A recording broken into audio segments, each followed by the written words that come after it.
I'm Bob McLeod, and you're watching Omni X-Men. Yes, that was the man, the myth, the legend, Bob McLeod. And welcome back to Omni X-Men, the live stream discussion series centering mostly around Chris Claremont's early days writing Mutants. Season 5 here, wrapping up. We're ending the omnibus, the New Mutants Omnibus Volume 1. Final issue of the saga tonight from this volume, issue 35. We've been going strong at this. So many things to be excited about from this finale. And of course, he, this guy. What's going on? Hey, my X-Men family. It is Tuesday, John, and it's the last issue of this bad boy that you were just holding up there. And yes, a lot of magic tonight. And I'll tell you what, John, I was looking to see if I owned this issue because I'm slowly, ever since we got into this series, I've been like, okay, I'm going to start picking up the individual issues that I like, and I'll get them in newsstand or whatever. And I was trying to see, I was like, I don't know if I have this issue or not that we're going to be breaking down tonight. I was digging, and turns out I do own this issue tonight. I can't wait to break it down. It's going to be so exciting, just so exciting. I can't wait. So, yes, that's an inside joke for anybody who's actually read tonight's book. That's well played. That is phenomenally well played. Can't wait. Special evening tonight. As part of our finale, we always have our friend Sove Collector Michael's here, and I got the blue tape ready. Yeah, all set. I've also got my 9/8 slabs behind me, set them up, all ready to go. Folks. I know he loves slabs so much. I even have slab Pokemon just to show off. It's really just not. We're trying to welcome in the one, the only Sove Collector. Because that, folks, we're talking Ghost Rider Omni tonight. So strap in. Strap in. This is an Omni show, and the Ghost Rider Omni finally opened. I can't open this damn thing. So we're going to talk Ghost Rider here. Let's see the front of that thing. Awesome. That's a beastly Omni. Look at that thing. Well, this is not quite New Mutants level. Well, it is a new Ghost Rider. That's Danny. Still pretty big though. Because you guys suck so much. Let's crack into some Ghost Rider. You ready? Brand spanking new. How many issues in that thing? That thing was like 40 something, 50 maybe. It's got a bunch of Marvel Comics Presents. What is it? It's got Ghost Rider 1 through 24, Spider-Man 6 through 7, Mark Spector, Moon Knight 25, Doctor Strange 28, Punisher War Journal 29.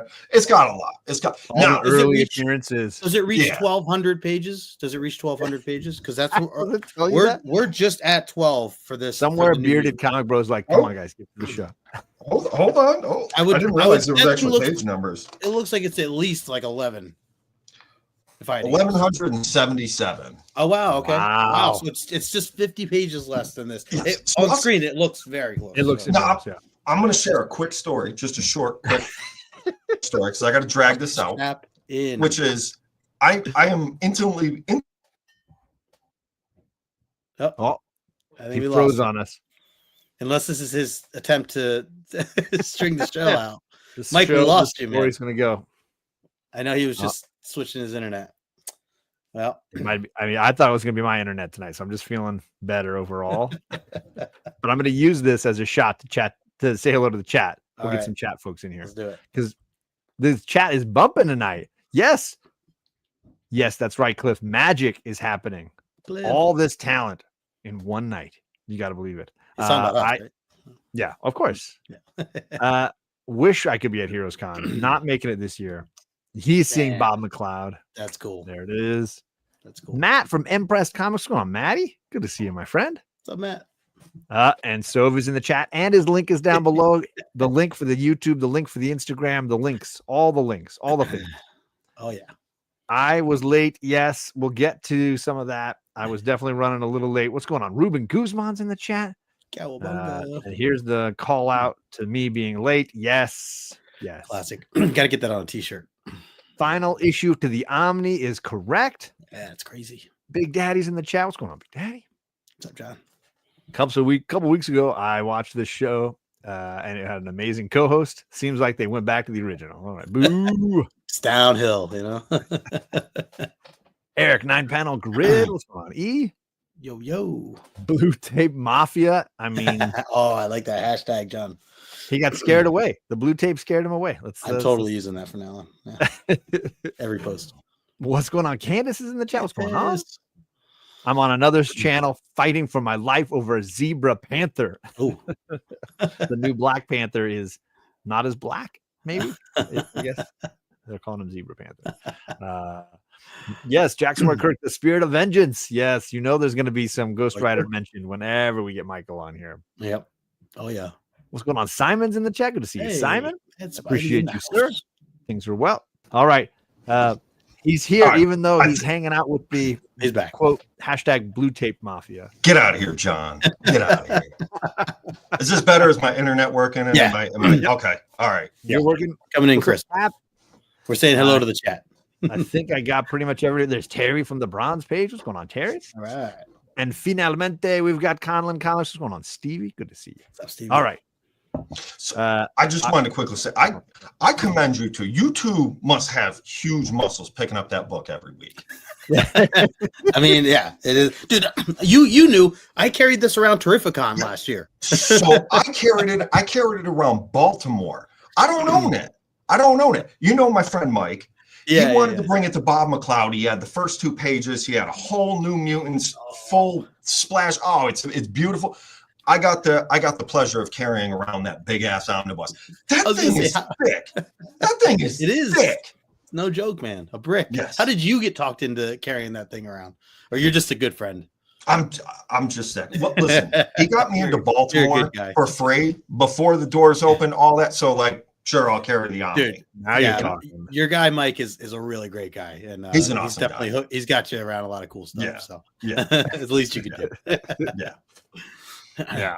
So yes, that's the workout routine. Yes. This on one side, Immortal Hulk on the other. You get your arms in. Yep. Pretty much. So should I be digging into the comedy here?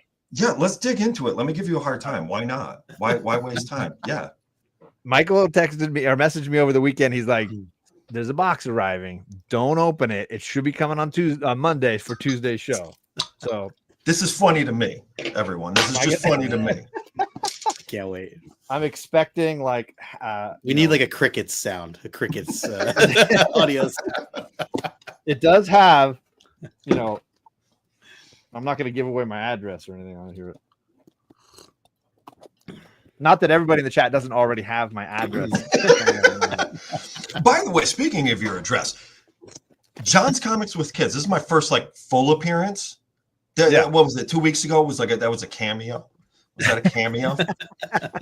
This suspiciously looks just like Justin's place. The front door, the image they send when they deliver it. No, the view here on StreamYard looks exactly like Justin's. Yeah, you decorated identical. I try to get people comfortable. Yeah, but there's a Ghost Rider on that side. Oh, nice. There's the Sove Collector logo down there. Very nice. All right. What we got here? Oh, you know what it is? I do. John, you got to blow yourself up a little bit. There. All right, I will. I'll do that. So, where is he? Yes, please. Let's take care of this right now. Everybody hopefully knows that I buy toys out of the box. I take all the toys out, I play with all the toys. One of them I was really pumped on. I was like, look, guys, I got this cool Apocalypse. Like, it's really cool. Like, this is a cool. And it's the uncoolest every time I post a picture of it, Michael's like, you realize that this is an amalgam, right? It's two different Apocalypse toys put together, and the body and the legs, this doesn't match, John. Yes. Somebody it's the shoulders. ripped you off. Ripped you off. You have very mismatch. Yes. That's hilarious. He sent me. No, so that's the mistake one. So you get that one for free. And then the correct one. Don't want to break my computer. Oh, what a guy. What a guy. So while you open that, I go on eBay, I find a good deal on it. in the package, and I'm like, all right, my friend John, he likes X23, so it comes with X23. He gets the correct shoulders. I verified in the picture, blue shoulders. I get it sent to me. It's the wrong one. They send me the variant figure. They won't take it back. It looks like the one I got. Look at the shoulders. Look at the shoulders. They're black. Oh, okay. Yeah. So it's the discoloration that was your problem? Yes. You have variant shoulders. Where did you you have get variant that shoulders on blue arms? Yes. See? It's driving me insane. Trying to fix that. As much as I love comic books, I also love action figures. I'm not on that same level. I'm not going to rebuild him right now, but when I do, I will post pictures. Thank you. Thank you. Get that corrected, please. Michael's feelings here. Where did you get that, John? You bought it used? My LCS oftentimes will just, when they buy stuff from, they'll just collections and sell the out of box toys, and I'm always like, yeah, if it's they'll give it to me for like such a cheap price. This is hilarious. Yeah, and then there's a little X23. There she is. Yeah. Nice. Laura, I love it. You're hilarious. Oh, and there's a ton of soap stickers in here. Awesome. Yeah. Those are going on short boxes. No, I got to send Justin a package, so. I didn't have something to give you a hard time about. Well, there's you'll think of something. But while we're on the subject of unboxings, this man was prepared. Yeah. Is he gonna? I may have made a little boo boo. I forgot to read tonight's issue, so if you could all just bear with me. Yeah. A second. Here it goes. Here it goes. I've never opened a what is this? A CBCS. Let's hope I don't get stabbed. What grade is it? I don't know. So. Oh! It doesn't open easy. Somebody needed like a hammer for those things. I don't know. I heard you can slap them against the table. Where's Paul Morris? We need Paul Morris in the house. Bonjour, Jean Malo. Now we're getting somewhere. I'm gonna fix Paul right now. Nobody's told me I've had variant shoulders before, Matt, but it doesn't mean I didn't think it.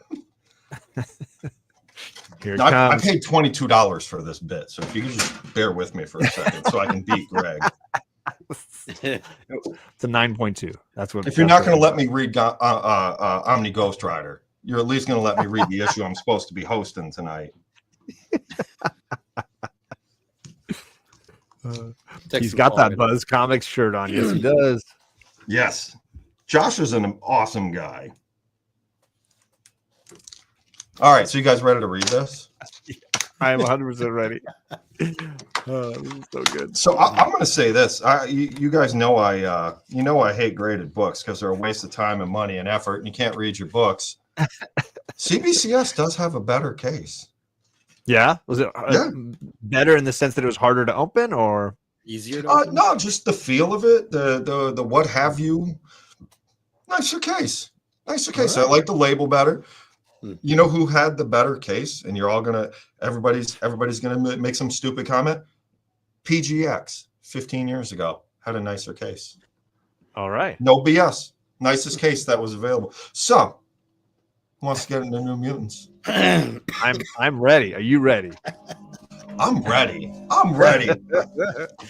As a reminder, gang, after the show, we've got another chance to get on the victory wheel because in 1 week from tonight, all the prizes are given away on this gentleman's channel, and his link is down below. Just like Michael, you can sub up and subscribe and be a follower for everybody here. But to get on the wheel, you got to answer some trivia correct at the end of the show or make Michael laugh. So stick around for that because this isn't the last time we'll throw names on the wheel, but it's one of the last times. So until next year. Right? Exactly. Until we do this again. What's up, Bobby? Oh, and shout out to Rosko. We had him on last week. We introduced the artwork that you could win. I'm so flummoxed. I totally forgot. Yes, you could win this sketch cover done by our friend Rosko from Geek Out with Rosko. His links are down below, and he did this wraparound New Mutants. Now it was X-Men. Now New Mutants variant. You guys could win. Themed, of course, on the Demon Bear storyline we read this season. Amazing. Great story. I was That's really hoping this year we were finally going to get a Rachel Dinners holding a pimp cane and a Wolverine sandwich, looking frail, like all. Looking Just frail. like the official Omni X-Men cover. I was gonna say, yes, still a reigning champ.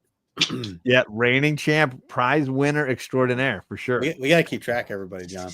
Look who's in the chat. Can't. Uh-oh. Our buddy it's been a Paul. while since we've seen him. Where is he? There he is. PJ is in the chat. What's going on, Paul? Paul, where you been, my dude? You got we're cracking slabs. Missed the party. Slabs. We're fixing toys. Everything's happening. His ears were ringing. He knew something was up. Oh yes, he's got the knife and scissors there. Yes, he was ready. No, he was ready. Yes. Yeah. Candace like bring back the pimp cane. Yes. More Yeah, right. Oh, Candace, I did want to apologize. 2 weeks ago, I misspelled your name, and I'm really sorry. I apologize for that. I want a formal written apology. It'll take up a few more minutes, but we'll use it. Yes. Formal written, please. All right. Here we go, friends. Back to December 1985. Steve Leialoha back on artwork for the third time. Aloha. That's how I see it now. I see it as Lay and Aloha. I was watching an interview with him. He pronounced it. He himself pronounced it Leialoha. Like that. Yeah. Steve Leialoha. Nice. I'm still calling him Steve Leialoha. Yeah. Leialoha. Wow. That's what he said. He said Leialoha. I mean, it's there. It's there. Yeah, that A. That's how I see it. That A is there. Yeah. He's really white for being that Hawaiian. He just says, I was like Obi-Wan. I heard the cries of a billion slabs. That's my boy. So yes, here we go. Another cover from Steve Leialoha. Yeah. Justin, what are your thoughts on issue 34's cover? Yeah, so I don't know. I have mixed feelings. I love that Magic's right on the front. I like how Magic is looking here. She's got the sword. I'm not a fan of like the style of Storm here, and it's been hit or miss because this is not his first time drawing Storm. And I've liked some of the stuff in the some of the previous issues. So, and we've talked about this before. I think the artist style is just very hit or miss for me as a whole, and that's throughout his career. Because the Spider-Woman stuff that he was doing, same thing. Like there was some stuff I loved, other stuff that was just not for me. And I feel like this cover is like kind of split in that sense. But with the way Magic is laid out here, or centered, I should say, you got the shadow of Karma, and the possessed crowd in the background being the team, essentially. Right. So I think it's very accurate to the story, which I always appreciate. I don't love this cover, but I think it's pretty solid. I would say I think this is a pretty solid cover if I had to describe it. Look, Adam, I can take the wrench away. I can take it away. You're walking a line, buddy. I'm just walking it, really walking it. Hey, and there is Rosko himself. If you have not subscribed, if you don't know Rosko, if you haven't reached out, maybe you've got a sketch blank at your house and you're like, I really wish I knew somebody that could do something special for it. There's your man. The links are all down below for him. Yes. Michael, what are your thoughts on this variant or this cover? Sorry. I personally would have passed on it if this was on the rack today. Fair. I'm up and down through this issue, so I'm gonna try to find the good and the positive where I can. I'm with you. I'm one of those people that really likes the cover to match what's inside the book. I do feel like this cover really has all the underpinnings of what you're about to read. True. Magic being up front, she's the main character in this. Warlock as her sidekick. There he is. Storm plays a huge role, and then I thought it looked like Duke from G.I. Joe, but I think Roscoe's right. That's Beavis. That's definitely Beavis right there. Yeah. We did a King of the Hill joke last week, right? I mean, there's a lot of options. Yeah. He's got Boomhauer. Boomhauer. Totally Boomhauer. I'm not the biggest Steve Leialoha fan. I never have been. I'm again singing a praise. The cover sucks. The interior is better than the cover, though. Shots fired. I agree. I don't want to trash an artist. I don't want to, like, if that's the case, you just move on. But Right. I mean, that's fair. it's not the worst thing I've ever seen, but like, I wouldn't buy it.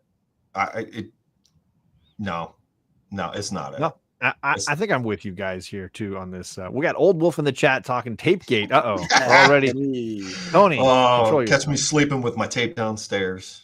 I can't fire back. Now, I will say, like, for me, the biggest issue was just how busy this cover was. Like, I could have done without Storm and Warlock. I never would say that most often on this cover. I think the background is working for me. I think her with the time traveling like disc and coming up out of the ground works for me. Yep. The sort of silhouette of Karma works for me. But once you throw in Warlock and Storm, it starts to just become a little bit too much, and I don't necessarily need it. Whereas for me, the idea of her like coming from limbo, sneak attacking Karma, that's the juice of this, and that would maybe work a little better for me. But yeah, it's just a ton. And again, back to faces, other than Magic, the other face is not necessarily working as well for me as hers. She looks great, but the rest of Magic. It does not. Agreed. All right, well, let's get into the interior artwork because we left off with something of a cliffhanger as our friend Warlock discovered all the corpses in limbo, all of the former or the alternate versions of the X-Men that had died in limbo, and instantly felt like, oh, Magic, Ileana is a villain. I can't trust her. I need to destroy her. His loyalties definitely split a ton. And this is a secret that Ileana had been keeping for a long time. The idea of what really went down in limbo and the impact that it had on her psyche is something that she's held close to her heart. And she is stuck now having to kind of deal with the reality of teammates, or at least in specific one teammate, learning the truth. He is torn. He is feeling like he needs to avenge them, but he is definitely not one who is typically like murdering people on purpose in any way. She summons a couple of demons. He quickly latches onto them, absorbs transforms them into techno-organic, and then absorbs their energy force. And she's like, okay, this is going to get bad for me really quick if he's got that kind of speed and power. And she's torn as well because she thinks potentially with her sword she could take care of Warlock, but she doesn't want to. She knows she cares for him, and so as a result kind of stuck with, how do I get through to him? He's calling her a traitor, she's trying to defend herself. But right off the bat, Justin, this is continuing the disagreement we saw them having last issue. Yeah, and the way last issue ended really had me like, I jumped right into this issue after, because I needed to see where this went and like what the heck was going on, and it just was such a cliffhanger. So yeah, it was really I'm reading this and I'm like, Ileana, just talk, just say what it is. Like, she's just like, oh, he's really angry. Like, oh man, I hope he doesn't. I hope he could just listen to me. Like, and she just can't get it out. Now I understand, he's doing all these things and turning into all these different, shapes and sizes, which I love. I mean, it's just more Warlock, right, and everything that we love about him. So, and the artwork totally works here for me. I love the splash page. Like, this is beautiful. I love this. Everything about it, the way Magic is drawn, the way Warlock is, all his different faces that he gives, and obviously you could probably get away with a little bit of Warlock because it's it can be whatever and be correct. But yeah, even him as a dog and all that other stuff. But like she even has her other goons that are, or I call them goons, like the other demons that are like demons. Yeah. Oh, look, let's they're trying to take out Master. We gotta take we gotta take out this creature or whatever, and he turns them both into his techno whatever stuff that he's made out of. So, there is a little bit of, I guess, violence, that he's willing to put up to some degree. We know it kind of doesn't fully work as we'll move forward. But it was an exciting, 3 pages where I'm just like, but I'm just like, say it, just Magic, just say your plan, or say that you have a plan or whatever, because there's no need to like fight. So, yeah. Well, I mean, at the same time, I also know she's probably still guarding some secrets, not necessarily excited to let everybody know all the stuff she's been holding on to and her fears and all that kind of stuff. Yeah. But Michael, I'm curious your thoughts because obviously this is a Marvel trope, right? We get the two heroes fighting amongst themselves. This reminds me a little like the early Savage Dragon issues when Bedrock shows up just to punch on Savage Dragon a little bit and then say, no, I was just seeing if you're tough enough for Youngblood. And then Dragon punches him out and he's like, that's the stupidest thing I've ever heard. And then Bedrock says, they do that in Marvel all the time. What are you talking about? So I obviously I watched Noah's episode last week and it was great. And I'm like, I'm trying to follow along, Candace's episode. Like I had to go back and watch Noah's episode. I watched Candace's episode and then Noah's episode a second time to try to follow up on this. And I'm like, what the hell am I missing? Like this story does bounce around quite a bit. So I try to just said, just go with it. Just go with the flow. But yes, to what you said, John, the classic, let's start it off with, two heroes who are supposed to be best friends fighting for no good reason. They don't need to. But I get it. And, Warlock's upset and feels alone and doesn't know who to trust. I'll be honest, with this part, I was much more interested in the art. Again, Steve Leialoha did a much this panel, was it the one right above Woody there, where you got the two demons coming at Warlock on both sides. It's actually a pretty dynamic panel. And then you got what looked like Cerberus right above him, but then I realized it's just his fist in front of his face and on the backside of his face. But I do agree. I was like, Magic, like later on, you're going to talk about how powerful you are. Why don't you just knock him out? Like tie him up, like whatever. But I do like that we finally get to see a little more of Warlock's powers and how he can essentially drain the life energies from creatures. This recently with Warlock, it's really the only other time I've learned about Warlock aside from Annihilation Conquest. Up until I read that years ago, I was like, wow, he's actually an interesting character, and then never looked into him again until this year with New Mutants. I always liked the stuff they did with him and Doug in the Krakoan era. I thought that he and Doug had a great symbiotic kind of relationship at that point. They were really cool together. Yeah, poor Doug. Yeah, I know. Poor guy. Well, let's scroll back up here. There's some great comments going on in the chat. John saying he could do without Storm on the cover. Looks like the position of Storm guy is available. There it is. Olaf saying this cover looks like money. No, that's not. I don't think that's what he means. What happens in limbo stays in limbo. I like that. Right. John says this reminds him of being in Japan and planning his wedding because that's what he was doing in December of '85. There you go. Nice. Was definitely not doing that. Nobody limbos in limbo. That's not. There's no fun. No fun on that. I agree, Bobby. Yeah, the splash page is my favorite, and the drawing of Ileana looks great right there. Yeah. That's a really great teen Ileana look. Heroes having a misunderstanding. It's like Three's Company, right? It's just kind of a requirement at some point. John Big Daddy Ross is doing the Legos. He's doing the Razor Crest right now. So congrats on that. Nice, John. Don't shame the Savage Dragon on this channel, Old Wolf. Get out of here. And yes, it was a Bedrock reference. I referenced Youngblood. Just get with the program. John's just crazy like that.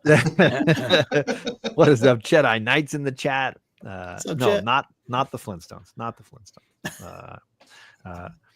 This is as wild a Warlock story. He's always been a bonkers character that few people know how to properly write. I mean, yeah, fair. I can see that. Okay, bold take that Bedrock is superior to the Thing. I'm slowing the show way down just to get to some of these comments. It's just flying by.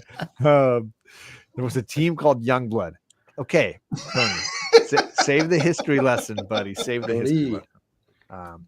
But yeah, let's roll on to see how this ends up going. Ileana uses her ability to make herself look younger and basically says to him, I could hurt you, but I don't want to. You're my friend. I'm not going to do this. And then there's conflict inside of Warlock, who's like, I am supposed to harm you. I'm supposed to stand up for you. And he stands over her like he's about to do it.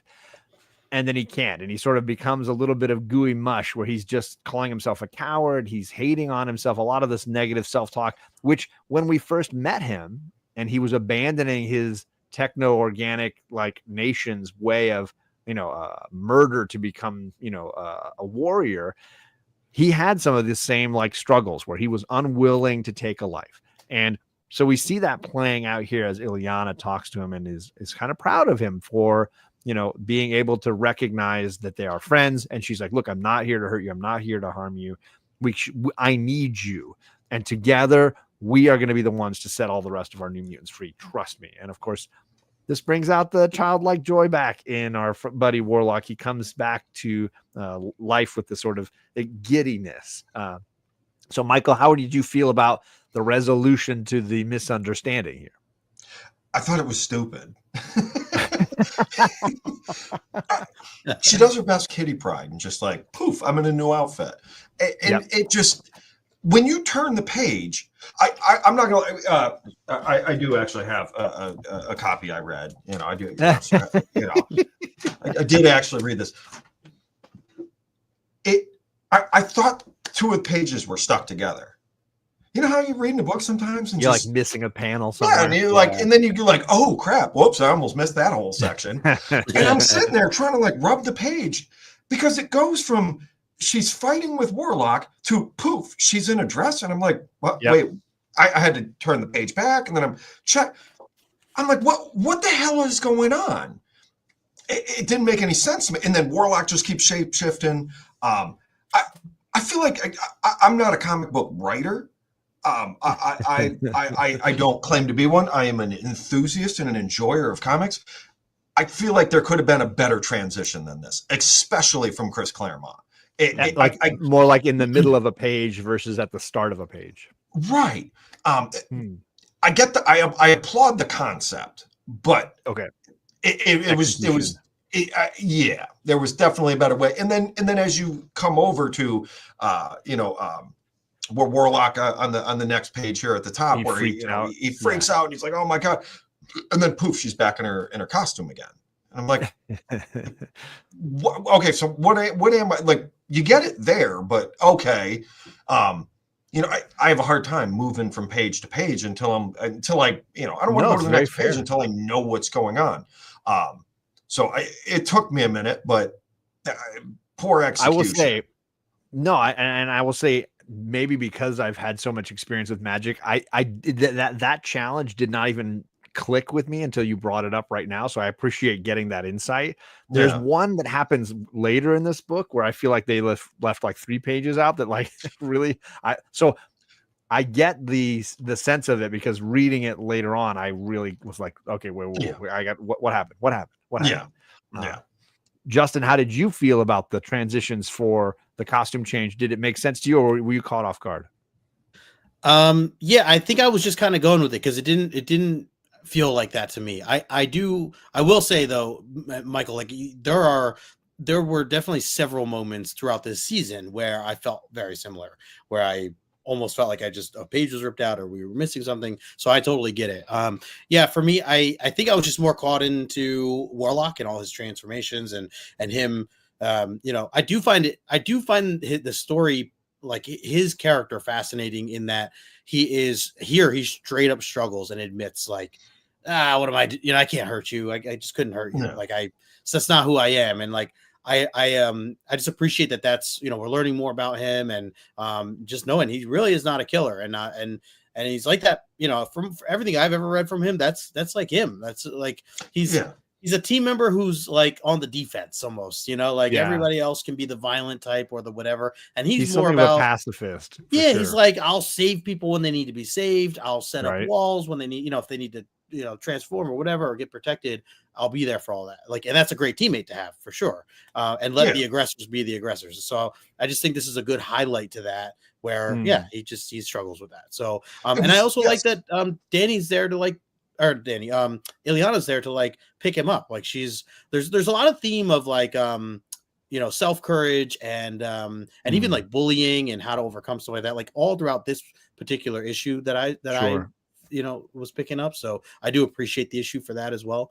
But I like that Ileana was really trying to like kind of uplift. You're just mad that Danny's not really in this. Yeah, I was like, damn it, where's my Danny? girl? Yeah, I get it. Bobby says, self so confused. Yeah, I get it. That's right. You're not alone. Let's see. I like this comment from JP. He says, Warlock clearly never watched many scary movies. The innocent little girl always is the scariest. True. Follow that up with Adam Make Stuff Up, quoting a great movie. He says, an 8-year-old girl, middle of limbo, bunch of monsters this time of night with some quantum physics books. She's about to start some shit. Oh, I applaud Adam. That's nice. A Men in Black, great Men in Black quote. Well executed, sir. Classic.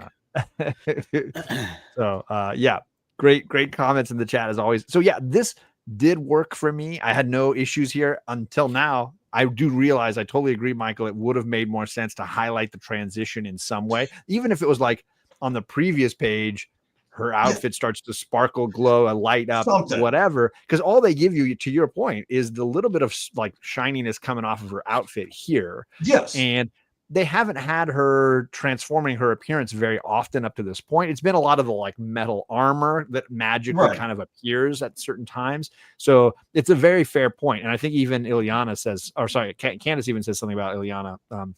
I don't think I knew she could do that. So it's definitely a different iteration of this ability. And so to highlight it maybe more clearly would have been beneficial. It was one of those, because of the page turn, and this is where I think Steve Leialoha misses the mark. I think he, if we had, Paul Smith reading this script, I think he would have went, oh, you know what? Hold on. Let me go back. Let me adjust a little panel. Just something. And I feel like Steve Leialoha just kind of took it verbatim. And that's where, I got it after I said, all right, just move on, read the next page. Oh, okay. Now it's all clear enough. But you have to read ahead to realize what you just read. And that's where I was getting confused. And I did make it through to the other side. Good. All right. And to Candace's comment that you had highlighted before, she does state in there that being in limbo, she literally like has her magical sorcerer's powers are far increased when she's in limbo. Yeah, it's just funny because you don't think like that would even be a thought. Oh, let me change my outfits or whatever. But that technically falls into the to the realm of things she can do. Right. But then during the New Mutants run, we haven't spent that much time in limbo to kind of showcase that. More of that occurred in the Ileana Storm miniseries. So to a new reader, this could be very kind of confusing, right? For sure. Yep. All right. Well, let's Oh yeah. No. I'm sure we'll hit on it at some point. Go ahead. Yeah. So next we jump to the planning. Okay, we're a team. How do we do this? Let's use the scrying pool. This is her ability to see things wherever she wants, whenever she wants.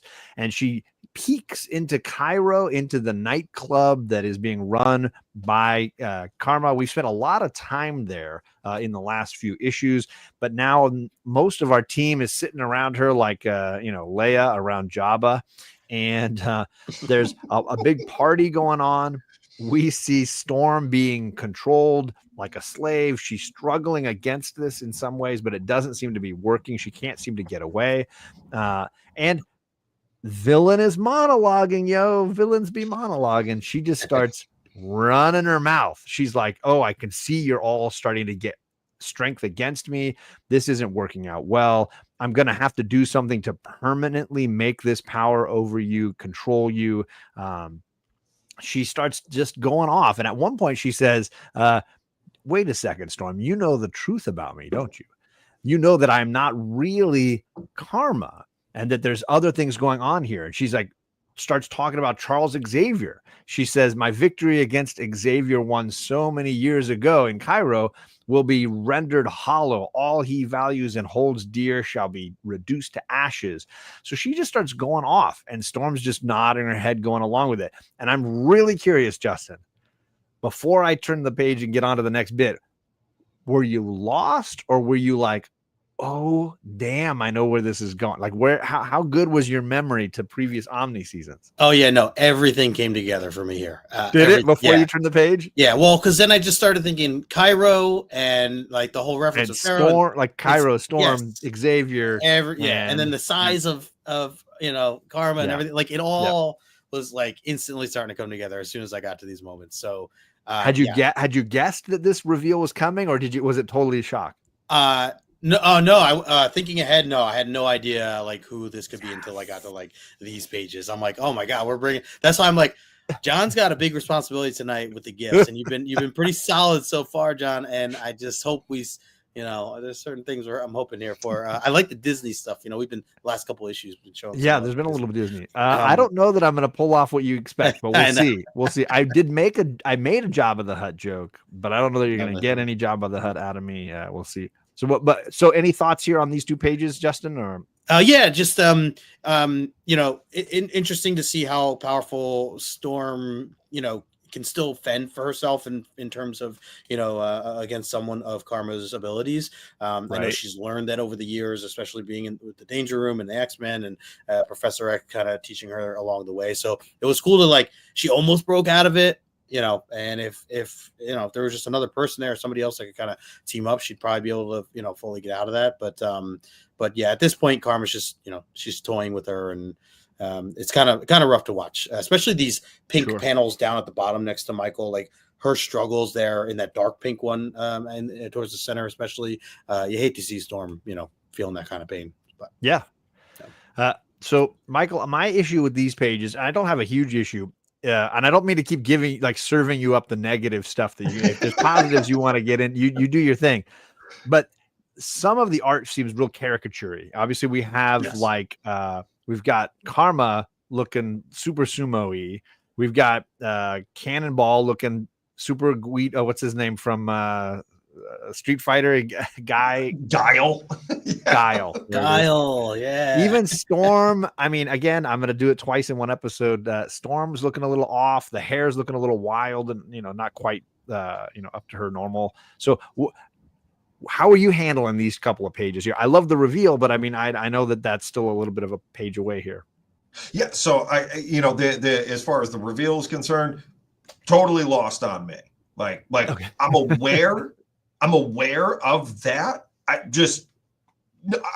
Marvel street level hero, that's my bag.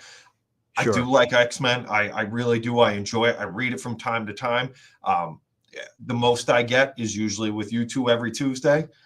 Right. Fair. So I'm not, but I'm along for the ride. This is where the story started to pick up for me. And I'm like, all right, we're going somewhere now. Okay. And I'll bring up a point. This is what I love and appreciate about Chris Claremont is all these little plot threads that he weaves and drops throughout years of story. And one of my biggest critiques of New Mutants up until these last 3 issues, I feel like Jim Shooter's authority over, like when he's writing Uncanny X-Men, Shooter was like, listen, you're Chris Claremont. I can't stop you. But when whoever pitched New Mutants, I feel like Jim Shooter stepped back in and was like, pump the brakes, Chris. This one you're going to do my way until you prove it otherwise. He liked his that same Stan Lee concept of every book needs to have a beginning and an end, and it needs to return to the status quo.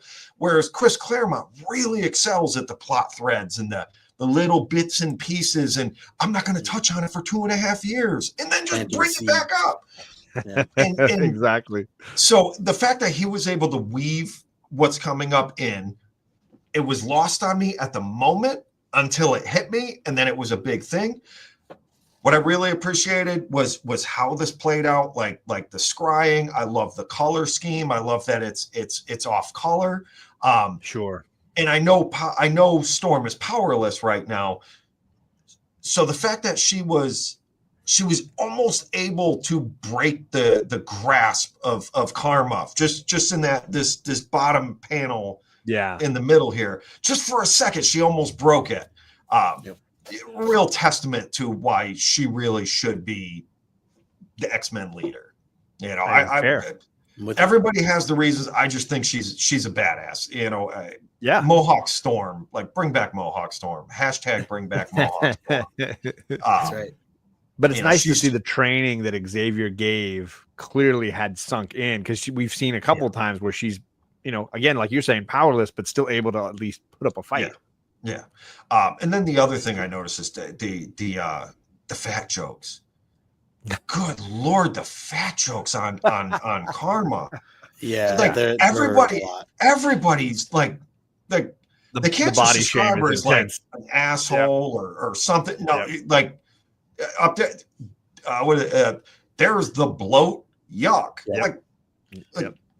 Fatso. Like, like there's that asshole. How about that? You know, I know you can't say that, but you know, like it goes on. Wow. But it's pretty you know, the stakes definitely leveled up with these two pages and really starts bringing the book together. You know, the threat of Karma, and like as a reader, I'm like, all right, I want somebody to deal with Karma. Like I've had enough of this crap. Sure.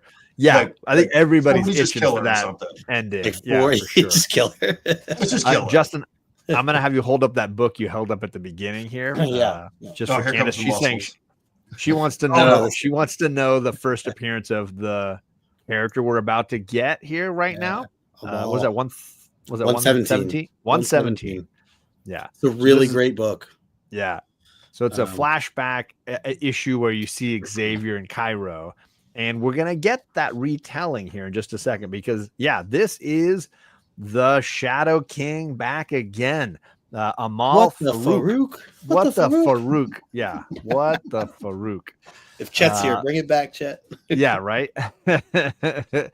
So the Shadow King, who has never really been given that name at this point, still just considered Amal Farouk, appeared in this one issue, and you had a little battle of the wits with Xavier.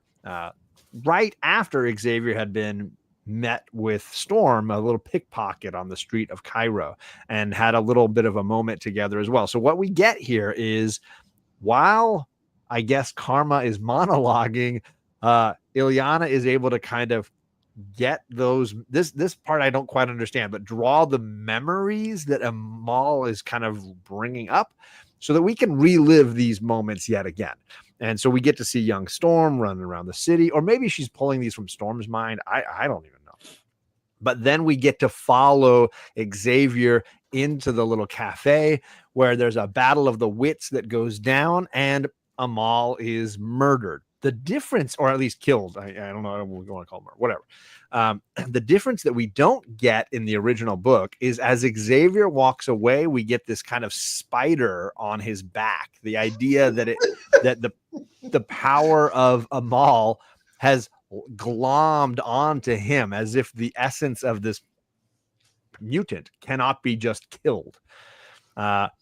This leads Magic to realize, oh my gosh, like, so we're not battling Karma per se, we're battling this entity that has glommed onto her and is manipulating her. This is great news. Like that, now we know who we're fighting. We can come up with a strategy. It's you and me, Warlock. She can't manipulate either one of us, so we can do this together. Team up, smoochy time. What the Farouk is right. There it is. So let's talk a little then, Justin, on the reveal. Did you remember all the details here? Were you just were you feeling this? Because everything. I love this reveal. I love it for me.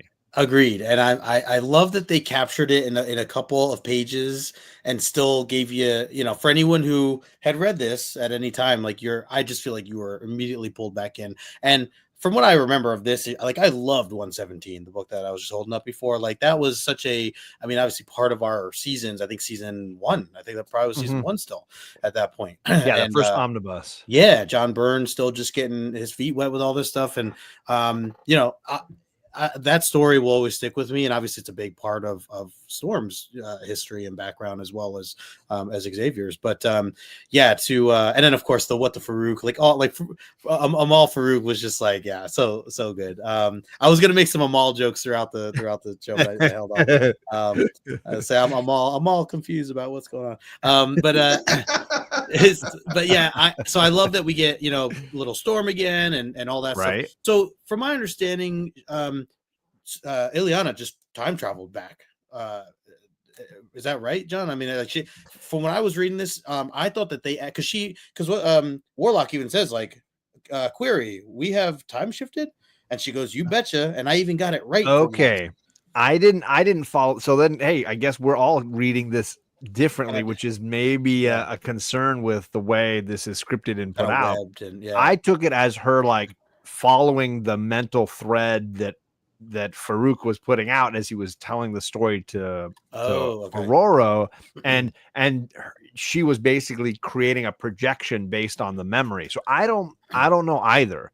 Maybe that's a big flaw here that we need to spend a little time on. Yeah, I do think she made the jump, and she's gotten, and this is over a short period of time. Only the 3 issues where she, like, I mean, this is really the first time where she actually gets it right, as she claims. Like she was aiming for that particular time. Now, prior to this, the pages prior, as you were breaking them down, they do address like the timeline. Like they do say it was 20 years ago, like at this time or whatever. So I think that was also a hint for us to, see Ileana and be like, oh, let me go back 20 years. Now, obviously that's still lucky for her to like land here and all this other stuff. But it's interesting to know she can do this. It's interesting to know that she's like starting to get her ground as to when she needs to land a specific spot, which is, again, just shows you how powerful magic really is. And there are moments in here where she's telling Warlock to be quiet because they're okay. So maybe you read it right. Maybe I read it wrong. Yeah, because if they overspoke or whatever in that middle page, right, they were they didn't want to get caught or whatever. And I do love just seeing in the middle page, just Farouk, sitting there with his honeys, his girls, and and he comes in and then just in 3 panels, face down, completely drops. And again, for Candace and anyone who hasn't read 117, you'll get so much more detail in what goes on just within those 3 panels. Oh, and if you want to go back and see Justin with a killer goatee, just like slaying. You can go slaying that mid-90s vibe, like just crushing it. And me, when I didn't have gray in my beard as much, this is what teenagers do to you. There it is. That's the link to the issue. I went and snuck it out of playlist for season 1. You're right. It is towards the end of season 1, issue 117. So there you go. Sweet. And I think that goatee is spectacular. Thank you. All right, then what about you, Michael? How much did this lose you? How much were you like, I don't even know what the heck? Listen, let me just start by saying I feel like now listening to YouTube gush over it and like how happy you are. Let it rip, Michael. I feel like first off, I feel like this was like I'm doing a disservice because it should be Lasso or Chet here enjoying this and gushing with you. No, and here's my dumbass. I'm going straight to that middle panel with Farouk. Yeah, they go watch Xavier. He walks in, right? Yeah, and he sizes up Farouk. They sit down. He looks at him. He strains. He shits his back. Farouk dies. And he walks off. And then in that next page, he's just like, oh man, I got shit on my back again. That's all I took away from like that's we all read this. We all read this very differently. So funny. That's so funny. I'm telling you, he shit his back. You're not wrong. Like you're not wrong. It was a psychic. I mean, like the pink fumes coming off of it. Oh wow! I figured that out, but I'm like, what the fuck is he doing? Yeah. What is he doing? Real. Like, it's real. He's got the shit stain on his back. Michael's like, guys, I hate to break it to you, but the dude just shot himself. That's not at all how it played out. The fun part of that issue too is that it is like those are almost identical panels from the book, because what happens is he senses a malevolent psychic power that's like manipulating and controlling people. So he cruises in, and then like not the entirety, about half of the book takes place on like the astral plane where their Sure. psyches are battling, and then it just cuts back at the end to this, so that all that Yeah. people see in the bar is this guy just stares at him and then Yeah. he keels over. Drops. A staring contest, and then Professor X strains. Yes, It's like, fair. and it's and that's where like it's sad, like it's totally lost on me. Like I know of this. I watched this with you guys, 5 years ago.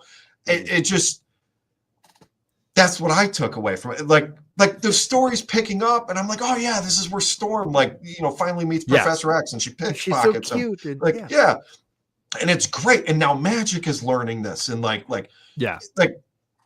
and then that happened, and I couldn't get that thought out of my head. Like, and the more I looked at the panels, it just killed me. I'm never going to see a spider again. I'll tell you Yeah, that. yeah. I hope, John, I hope you have this in the CGC details at the end. Yes. This is the episode. Yes. This is the issue where Professor Yes. X hits himself. It's called a Dookie in Cairo. Oh, is that on the label? Is that on the Amazing. label? Oh yeah, there it is, real I don't- small. There it is, Yeah, real yeah. small. Professor X it's shits really- himself. Yep, First- that's what it is. Yeah, first Oh, appearance man. of that Xavier Dookie. It's a great sequence. It really is a great sequence. With the correct context. Sure. If I didn't know at least a little bit, which I know a little bit, that's all that carried me through. Right. I feel like that's a good perspective, because coming in, if you had only read New Mutants and you hadn't read X-Men, Yeah. you would have the same reaction, right? That's a You would just be like, reasonable response. he shits out of his back, and then they leave. Right. So at least having read enough Shadow King stories, the idea of him as like a psychic parasite that gloms onto people, Mhm. that for me executed well. Like, I see the little thing on his back, which they never hinted at in the first and up to this point only appearance of the Shadow King. Like, I was just like, oh, what a cool way to continue that character along. It's like he latches onto Xavier and then eventually finds, as the parasite does, its next victim or whatever. Which also presents two troubles here. Again, out of context. First off, Jim Shooter was always really big about, the little asterisk, to learn more. Right. Read this research issue. this issue. And secondly, Professor X, living up to the a-hole that he is, like that we've come to know him, just sits down, has a psychic war with the dude, kills him, and is just like, I'm out. Like, that's like, you just murdered a guy. I got to go do some safari stuff now. Right. Get that outfit. I paid a lot for this outfit. Yeah. I mean, without any context, he just killed a guy. He did. Yeah. He murdered him. But that's par for the course. I mean, he's intrudes in people's heads, like he's a scumbag, and this is Magic's first experience with. Yeah, he just kills people too. But she seems really happy about it. I mean, if you look at those panels, she's giggling a day away. She's got a dark side. She's got a dark side. I do love this Jackson Roy Kirk's like, you should go back and watch Omni X-Men season 1. So worth it. Fun times with a period at the end. You're not selling it. I'm reading too much sarcasm in the comment. I'm just telling you. I'm just hearing it. Who does number 2 work for? Sorry about the meth.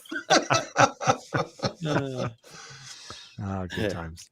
All right, well, let's go on and see how we go from here, because we jump back to the Pharaoh nightclub where Karma is lording it over the New Mutant squad. I'm going to wipe your memories. I'm going to take away any resistance.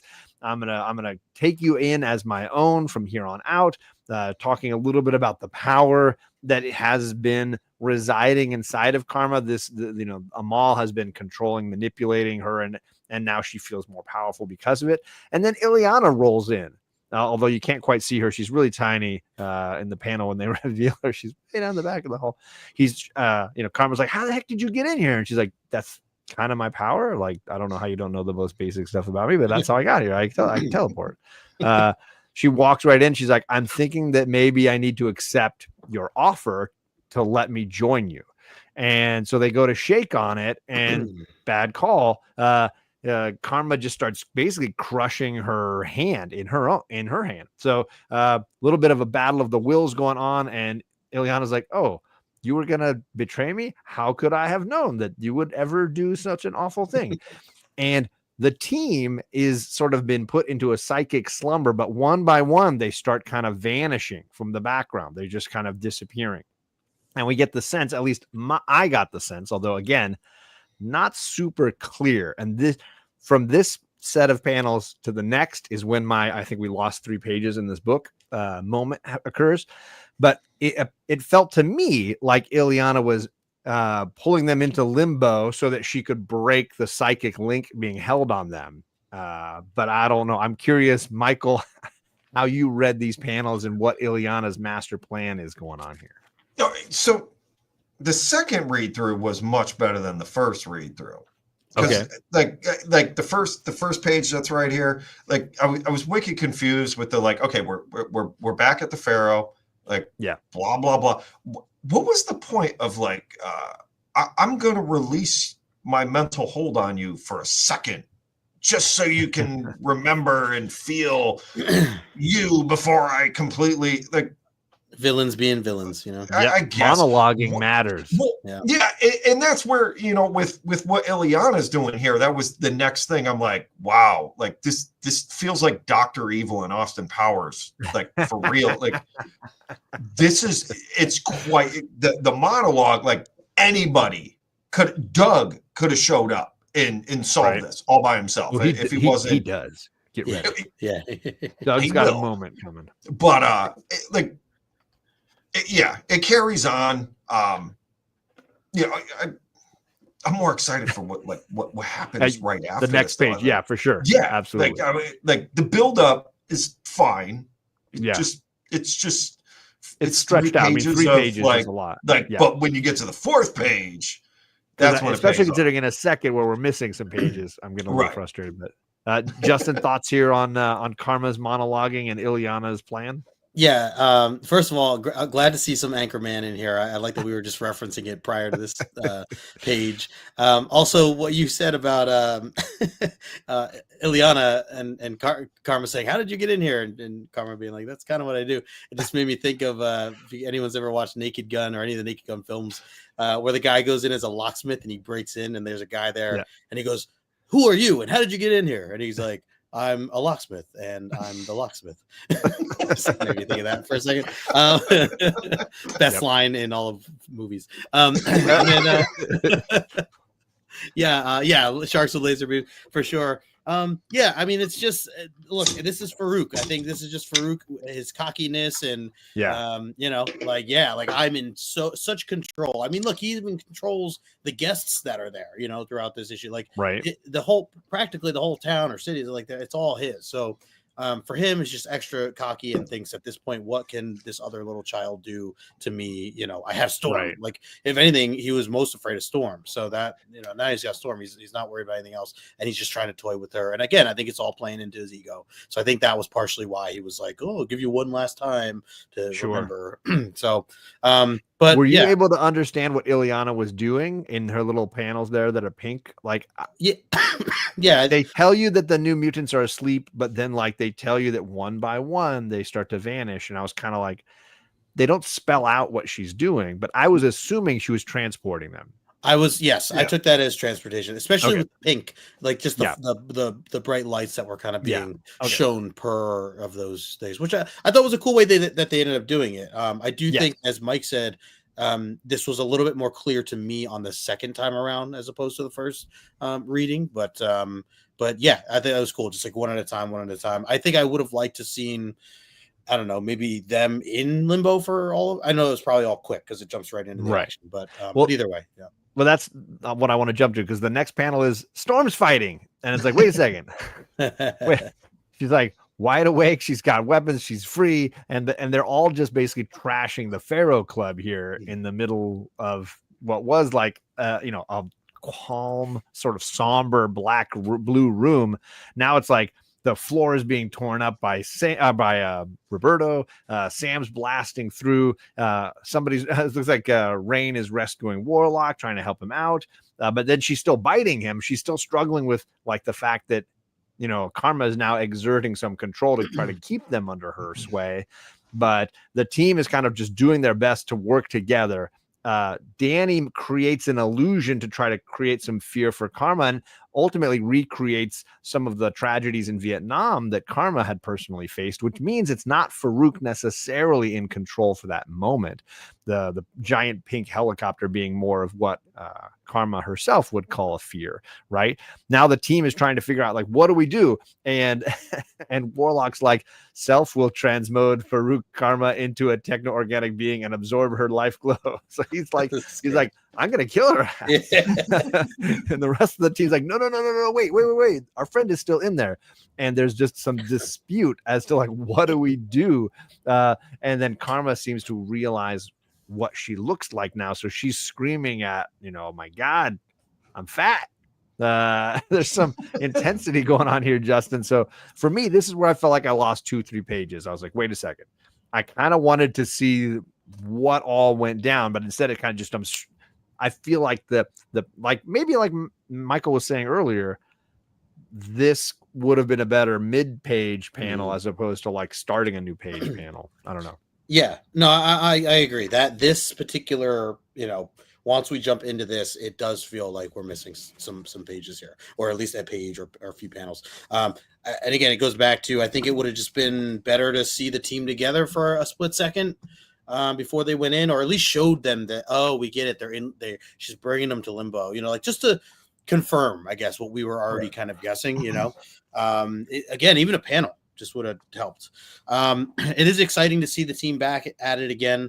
I will say, John, so at this point, this far panel in this row, when Danny uses her powers and they immediately see the Vietnam stuff, at that point, Farouk's already gone. He already jumped.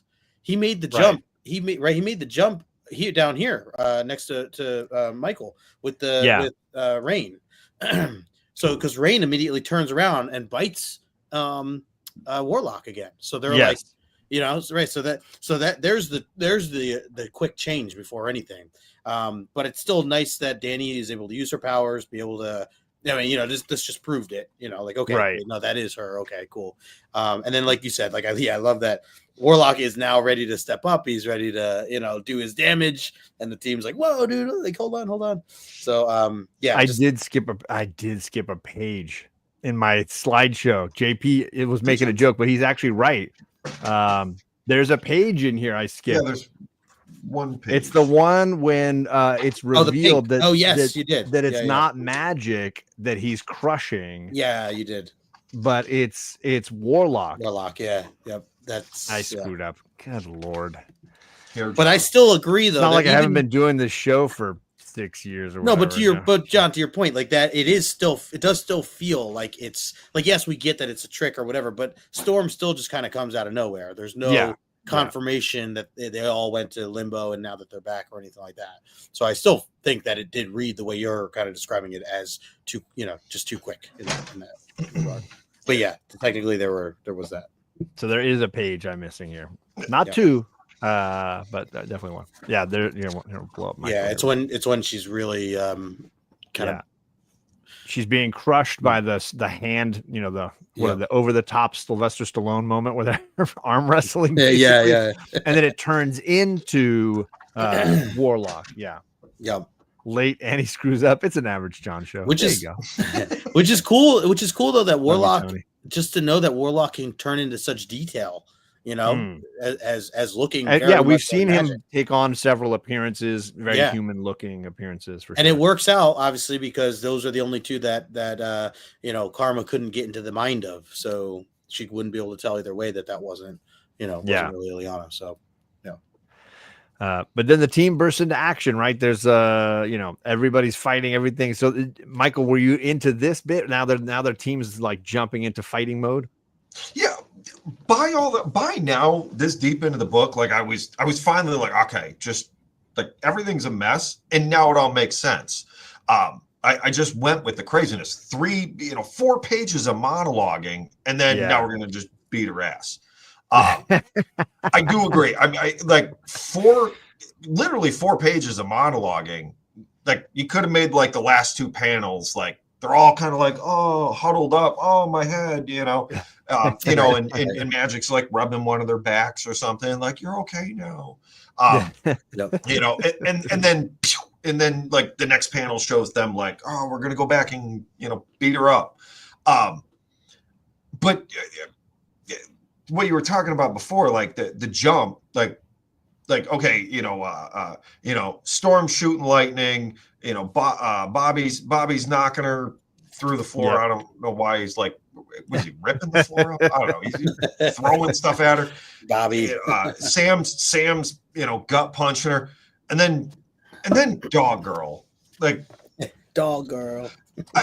She really is Meg from Family Guy. That one time where they all got superpowers, and she's like, she's got these, like, that's Rain. I feel so bad for her. And then like instantly possessed. And Danny's like already on the next page as Warlock is kicking Rain off, which she should have been like, hey, why is my teammates fighting again? She's like, screw it. I'm still going to beat this girl up. Like, I don't even care. Like, I hate that. But no. Yeah. By this point, like the book jumps all over the place. I'm with it. I'm on board. And like it starts like I'm riding the rapids. And this is where really I liked it. I really like I felt the 3-issue together is finally starting to pay off. We're getting somewhere. Sure. We've got a grasp on the enemy. We've recognized the enemy, and we're finally like we're going to conquer the enemy. Sure. Not without. Oh, the other thing I wanted. The only thing that left me questioning. There's a handful of times where Karma, who's Vietnamese, and Farouk, who's Egyptian, neither of them are French. Why does Karma speak French several times? Great point. This has to do with Shan, the Vietnamese girl, grew up in French Vietnam. So like the portion of Vietnam that was run by the French before America's involvement in the Vietnam War. But that's a fantastic question. Yeah, I'm like, she's Vietnamese, so she would speak Vietnamese. No, it's like, why does she keep speaking like perfect French? So okay. No, you crushed it. In her early appearances, because she was only in New Mutants a short time before they killed her off. She did have a couple of French sayings that she would throw out. But that's a great pickup. By the way, the set of panels in the far side there with Danny just pointing. I love that they actually broke that up into 2 panels, and yet it's one. Like you notice her arm going up, attached to her. I just thought it was cool. It's interesting. I think it's a beautiful set of panels. Maybe it's just my girl Danny. I don't know, but I thought it was really great. You're like, she's back. But I'm like, oh, like they actually split that. Like it didn't technically need it. It could have just been one panel. I wonder what the thought process was there with that. Just something minor, but for sure. That extreme Steve Leialoha touch. Yeah. When he goes hard. Why does he go hard? Nobody knows. But he went hard on that panel. It's the Aloha way. JP says John's going to complain that they skipped important details, and to prove his point, he'll skip a page. That's right. Yeah, I rigged the game. All right. Well, let's continue along here because now the team has Karma back. They're all starting to be like, oh, she's our friend. I'm so glad you're okay. Don't worry, we'll help you. And then all of a sudden, nope. Farouk is not going to give up that easily, starts manipulating and trying to control different people. And it's almost like the power is hopscotching around and they're all not sure where it's going to pop up next. So Ilyana's whipping out the soul sword and she's like, I'm going to take care of the problem. And the problem is Doug. And she stabs Doug and Doug's like, oh, wow, I feel a whole lot better. Actually, that kind of freaked me out. And she's like, nope, I could tell it was Farouk. The sword can't really hurt people, but it will definitely hurt Farouk. So, or can't hurt, Doug. It would hurt Farouk. But then Storm jumps in, and then now Storm is fighting Doug, and Karma is trying to stop Doug, and Doug's like, no, the soul sword, it's not going to hurt.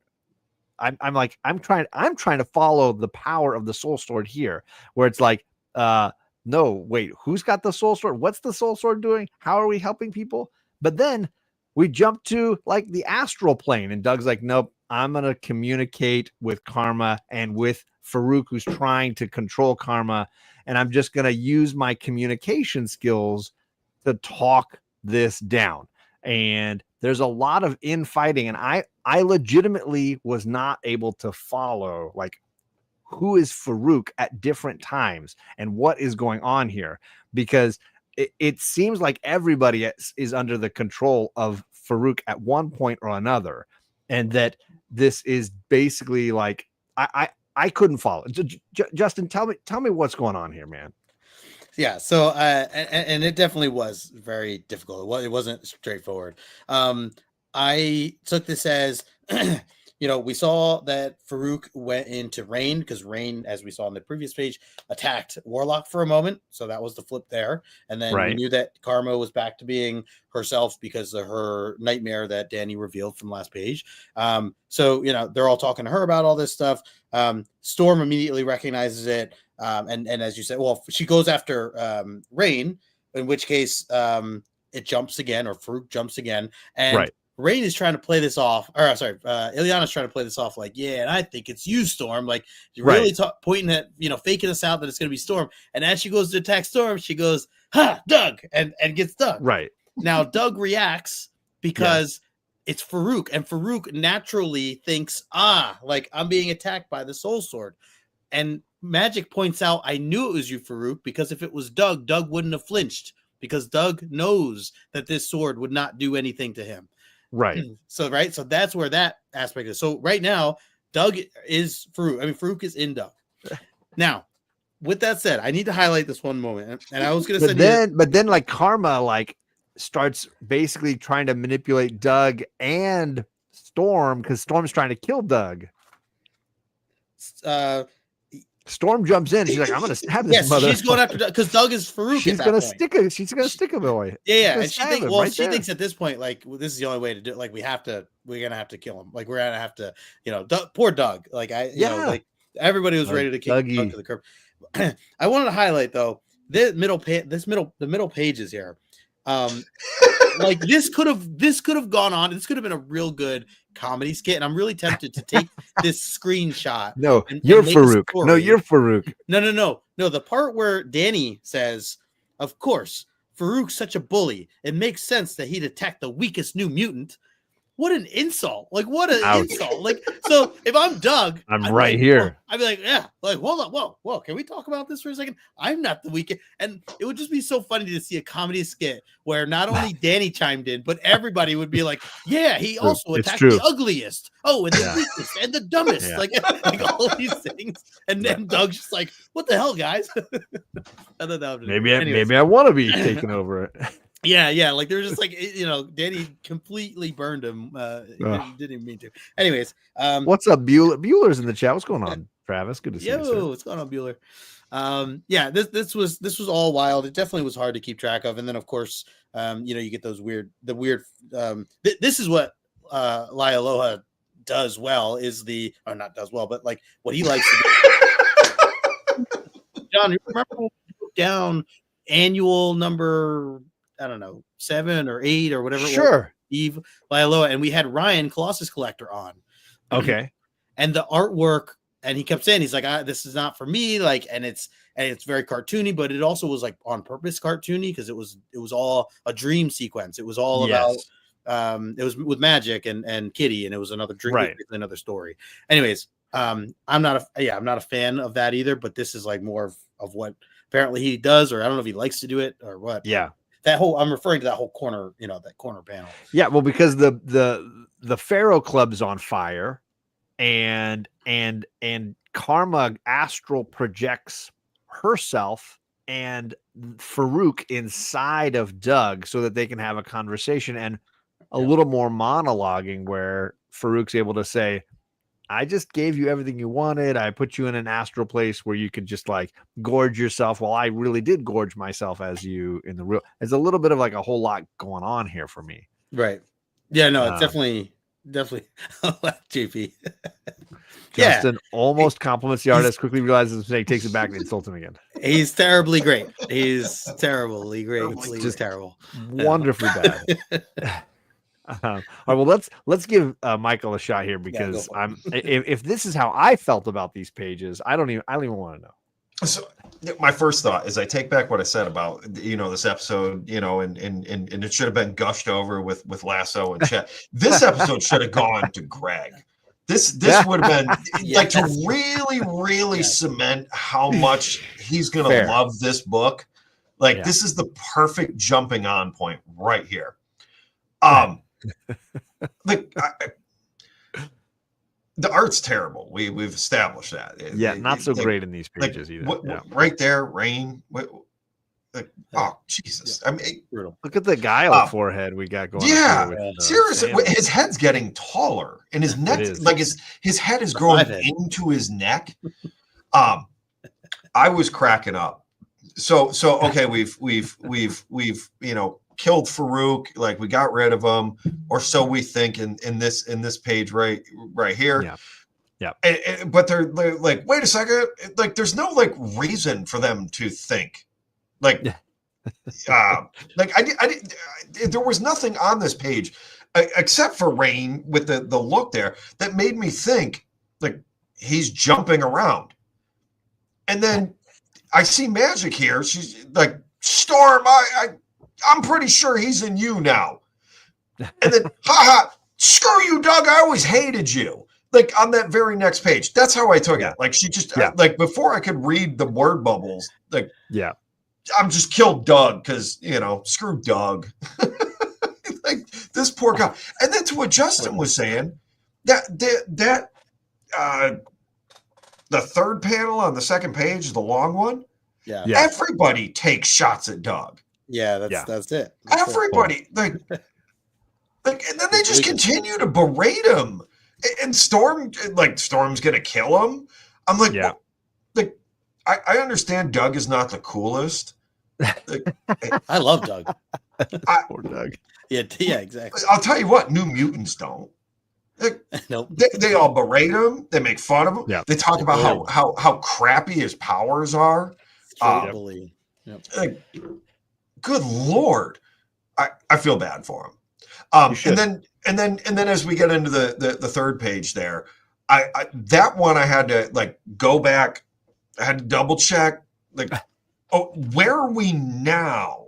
And like, because as far as I was concerned, now Farouk is in Doug. I get that. Still, yeah. So what the hell was coming out of Karma? That was a dream sequence. Like that was what she was. He says that he basically kept Karma's mind trapped in her own body. Like, and that trap was this fantasy that is drawn in the bottom right hand corner. Yeah. She's just distracted the whole time. But like right before that, why are they both on the astral plane together? Like, because I'm looking at because he's no longer with her now. He's in Karma. Doug. Karma has forced them to face each other on the astral plane, which is what the combat is for the next few pages. But in that space, he's now monologuing again and basically saying like trying to get at the worst negative feelings in her so that he can manipulate her again. Yeah. So if Shadow King is like still in a body and the body dies, does he die? It's a good question. Well, no, not necessarily because that's what happened with his last time when he was. Oh, yeah, no, that's right. He dies in the original. Professor X killed that guy, and then he just in the back. Yeah, he turns into a shit stain. When he had a blowout. Yeah. How do you kill this guy? It's quite a crafty ability, to be honest. Like with as much as he monologues, somebody should discover a way to kill him. Anybody who talks that much. There's a way to kill him. There has to be. You would think. Well, let's see how the team does. Because if we go to these last few pages, we basically get the team appearing as little little bumblebees trying to be like, no, no, no, Shan, fight back, fight back. They're all cheering her on, and she is battling between the inner demons that she's been carrying for so long, and and maybe the true version of herself we'd seen before. And you see the young new mutant that we knew so well burst out of the astral form and start battling Farouk's astral form, which stops looking muscular and all strong, but starts to maybe represent the Farouk we saw in the original X-Men book. She seems to defeat him. She seems to hold out her hands and, I don't know, like punch him or give him a purple nurple or something. Like she kind of yanks him and then locks him away, and then is left sort of in shambles, crying as the team has to try to rescue her from the burning blaze.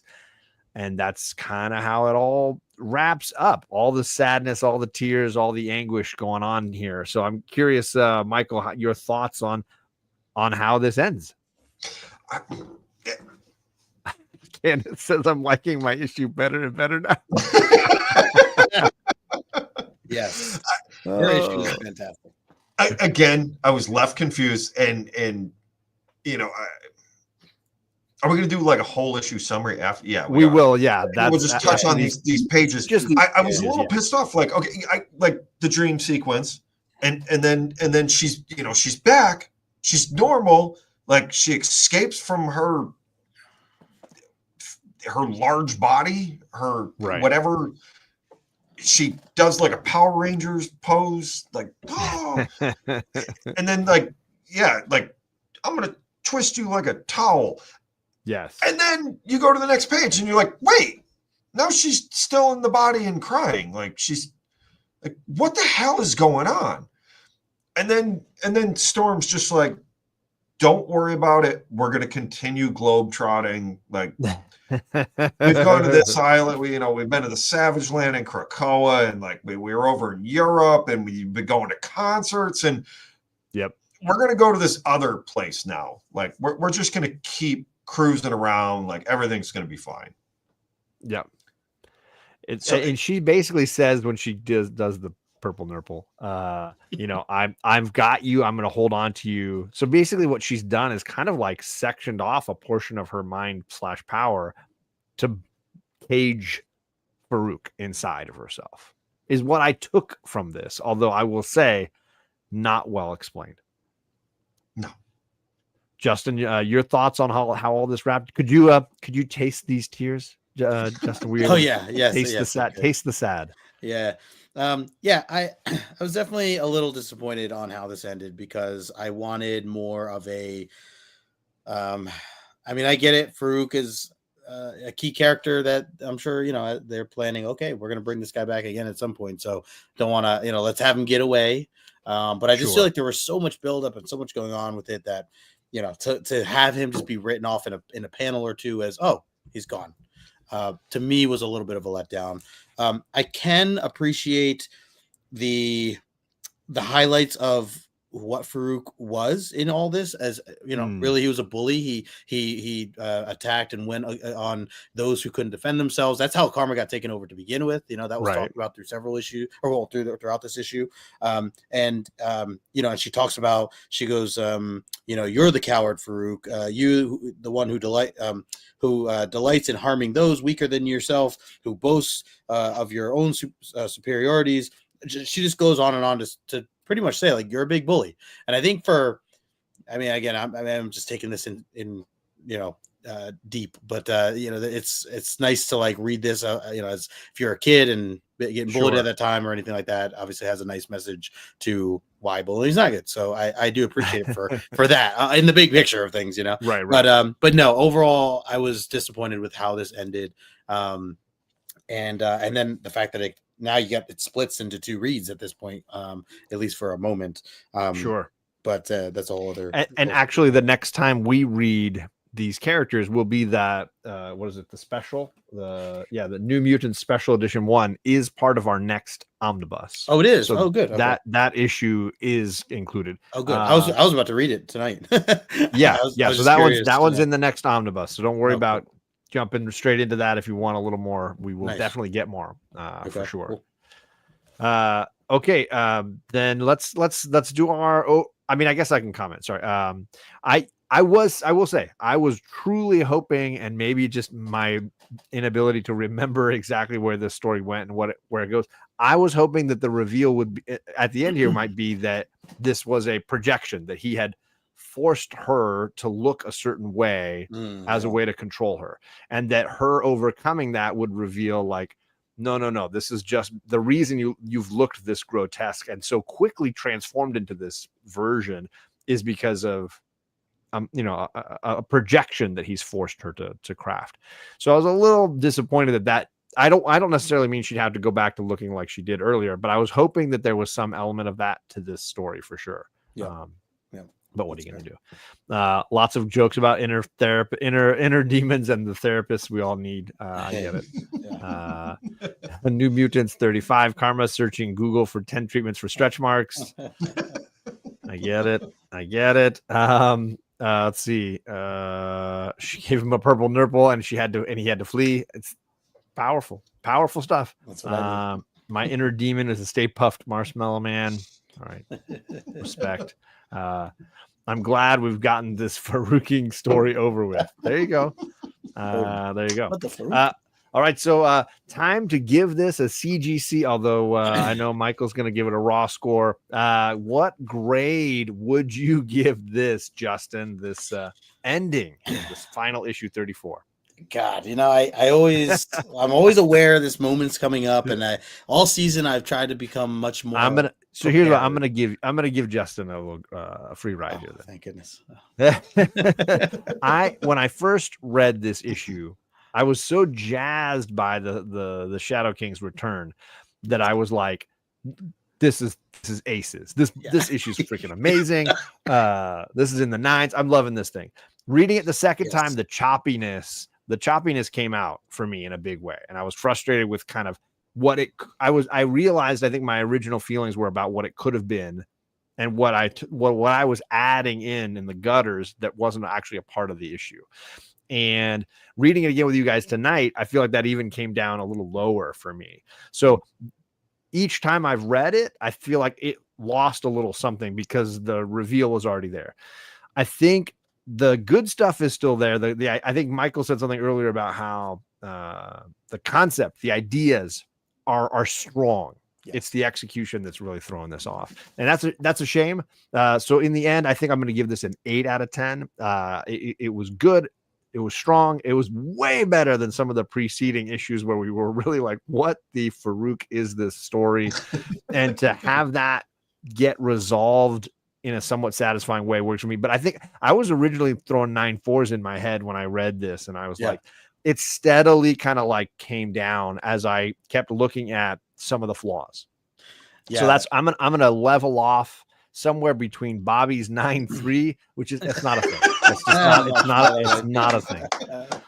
And 7.0. So I'm falling strictly in the middle between Jackson, Roykirk, and Bobby. So now, Justin, how you feeling? Yeah, I think you are spot on, John, because I was so hyped.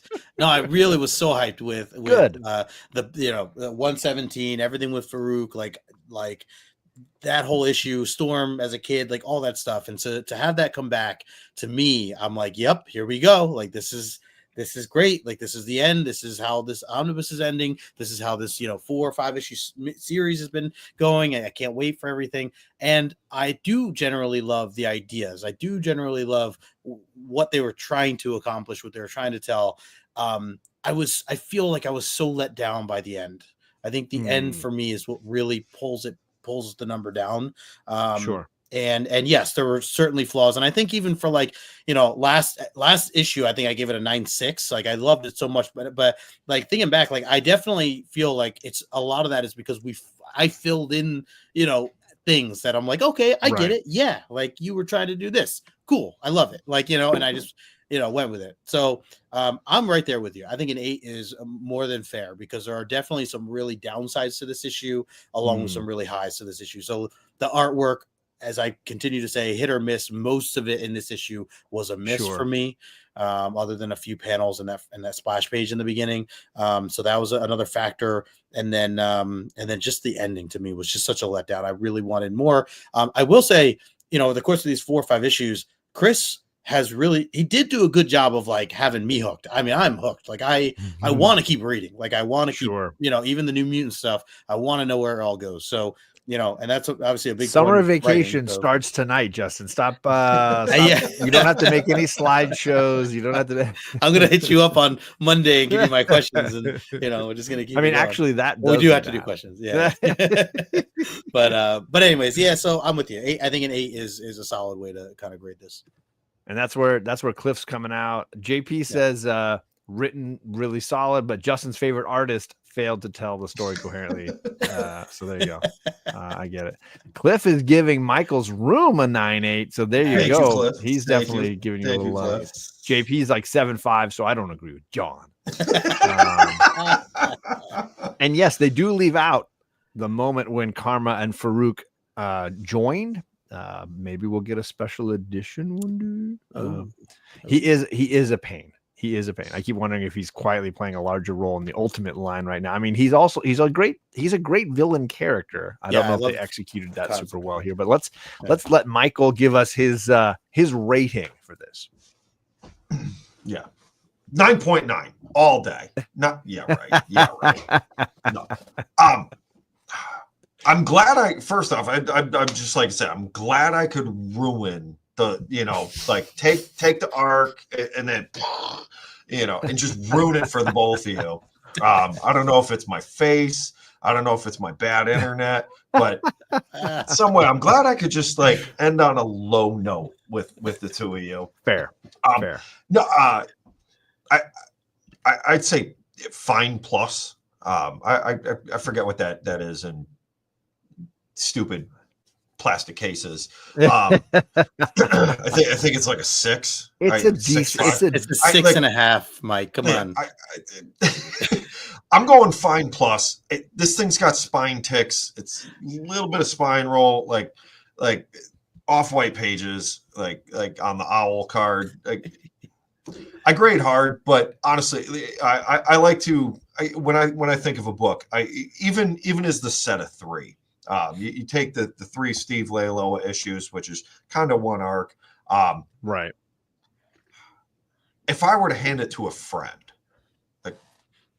would I recommend this? Like would I take these 3 issues and be like, look, you got to read New Mutants. Yeah. Like I'm telling you, this is the book. Like take this home, read these 3 issues. You're welcome. No, that is not happening. This in between, like I've been reading since issue 1. Like, all right, I'm still on board. I'm gonna read the 3 issues. Let's go issue 35. I'm ready to move on from this arc. It's like Nick Spencer Spider-Man. Like all right. Now you're just being mean. It was not that good. It was bad. So like the art is like I said, it's good for Steve Leialoha. Like I'll give it that. Like I know that's like an a-hole comment to make, but it's like it's funny. One panel will be great, and the next like there was one of the earlier pages. Storm, like she looks good, and then you look at this next picture of her, and she looks like Microsoft Paint. It's inconsistent. I don't feel like now when we get to issue 35, if we ever get to issue 35, is Steve still on the book or was he just? I think he is. I think he's still on it. Yeah. Okay. I don't think that's a great selling feature for New Mutants Omni Volume 2. I guess that answers what I would say. What my argument would be is like if you cut the book off here, I don't feel like it's a great spot to like, man, I can't wait for volume 2 to get like, man, I can't wait. Like if you ended with Sienkiewicz's last issue, like I feel like you're like, I can't wait for volume 2. I think that's a divisive statement for sure. Yeah, I don't know. But at the same time, I don't think you're picking up volume 2, starting off with this and going, oh man, I can't wait to muscle through another, 1,000 pages of this. So, like it's tough. It's not the worst story I've ever read. You know, it's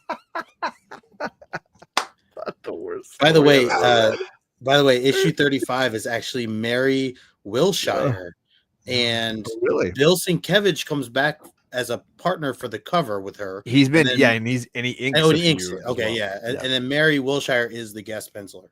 okay. Just for the one, Okay, or so okay. maybe we kick just- Steve off. Okay. So Maybe. you know, fine plus. Like Okay. it's an issue.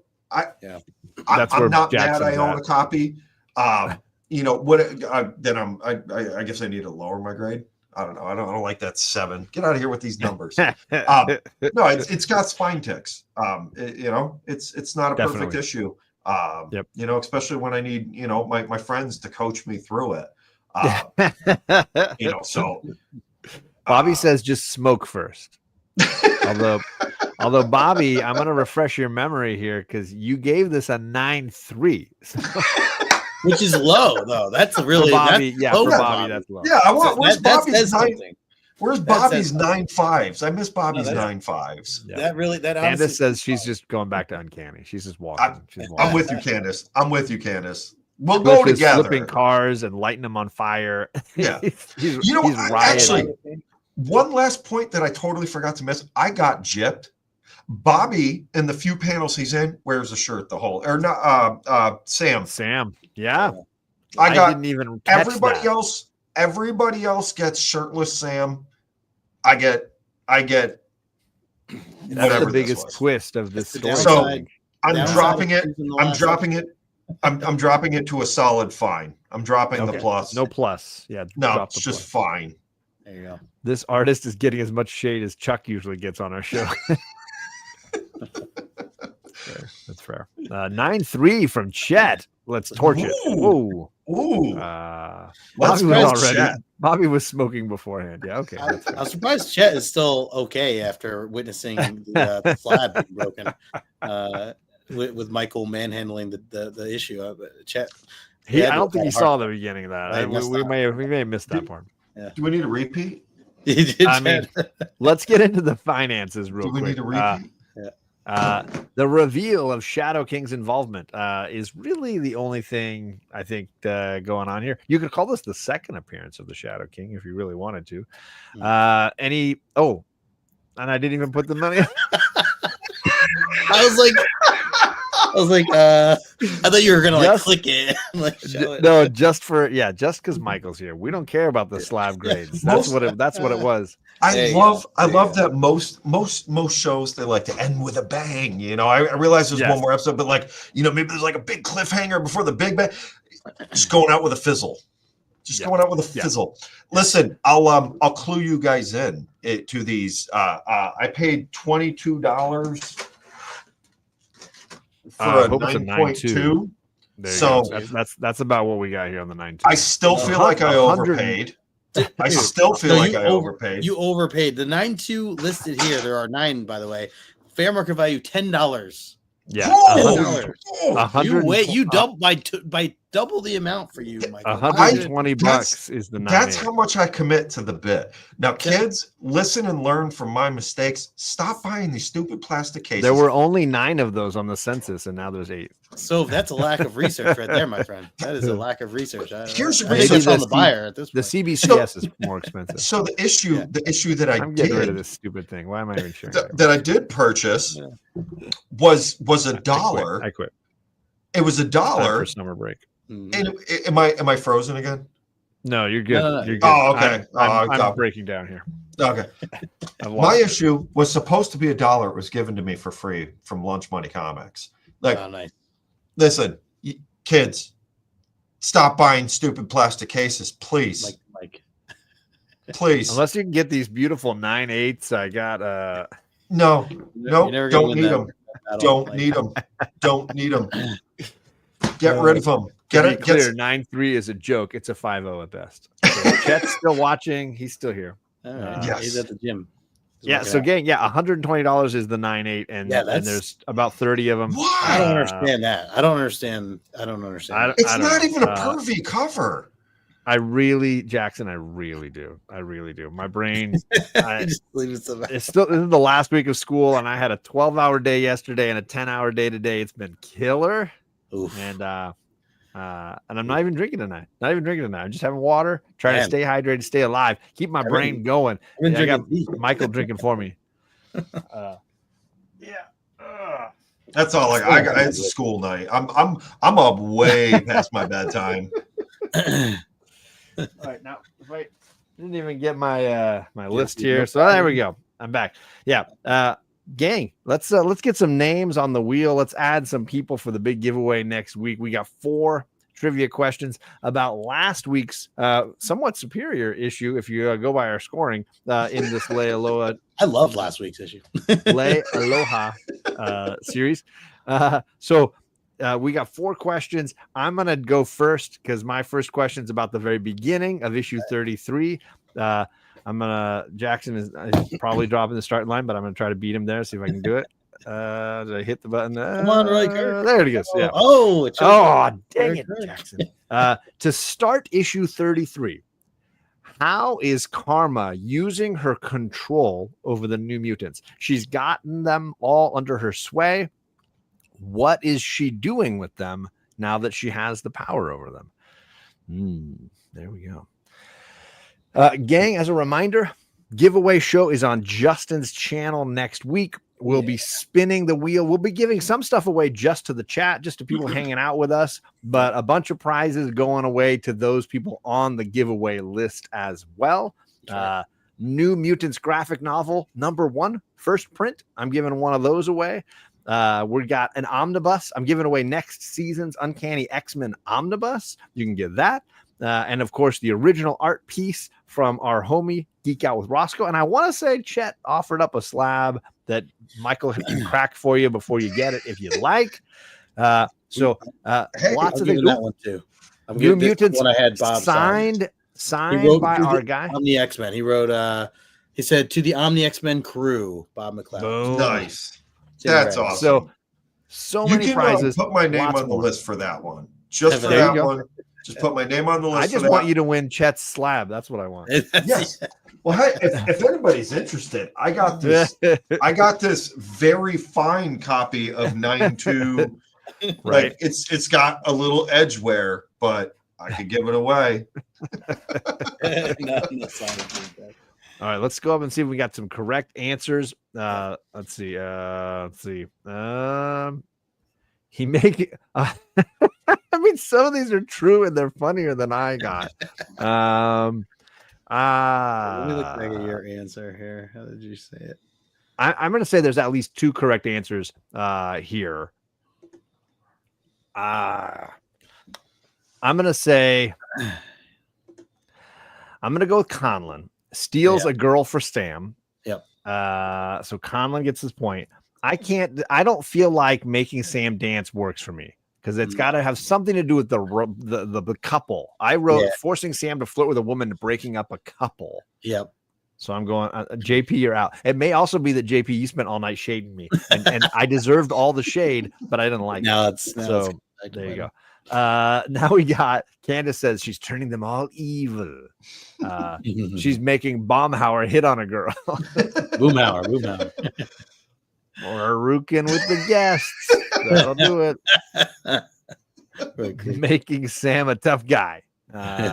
Making them crack all the slabs for this issue. Making them pantomime deo. Making them cheer for the Buffalo Bills. Sports talking. Making Sam wear a suit. Oh, yeah, that's no slab from Chet if it's getting cracked open. He's not donating. Making Sam keep a shirt on. Making the New Mutants use blue painter's tape. Crimes. Implemented a group massage. All right. Any of those you liked, Michael? Any favorites? What do we have? It seemed like this got the biggest laugh from all of you guys. Yeah. I gotta go with Farouking with the guests. There it is. Jackson Roy Kirk. All right. Question number 2 is coming from Justin. All right. So we mentioned before there were a lot of Disney references over the last few episodes. What Disney moment was referenced when Warlock saved Danny and Rain? There was Hurry up, everyone. Hurry up. Discussion. Huge Ooh. thank you, Rob's Fat Stacks, donating 5 channel memberships. Let's see. What do we got here for you, Rob? Something. No, you like the cursing robot, Rob. Here you go. Wow, a super chat. Thank you. You. Much appreciated, Rob. Congratulations to the 5 people. I'll have to jump into the chat here in a second and see who they are. But we have our question asking Disney moment referenced with Warlock last time. Are we correct here with Conlon? Oops. Let's see. Yeah. Yes. Yep. The Aladdin carpet ride, and I got Old Wolf saying magic carpet. Yeah. We'll give it to him. All right. I can show you the. Oh, Jesus, JP. Wow. And JP gets the funny answer. All right. We're just going to. I guess we'll just move on. Right. All right, JP. He's got. I mean, nobody else is even trying. That was great. That was great. Nobody else is even offering an option. So we're gonna. They saw right JP's and just went nope. There you go. There's nothing there. All right. So my last question is. Magic is helping rescue everybody, and she rescues Danny, but she makes a huge mistake after rescuing Danny. What does she do? What is the big gaffe, the big error, the big mistake that Magic makes when she's rescuing Danny?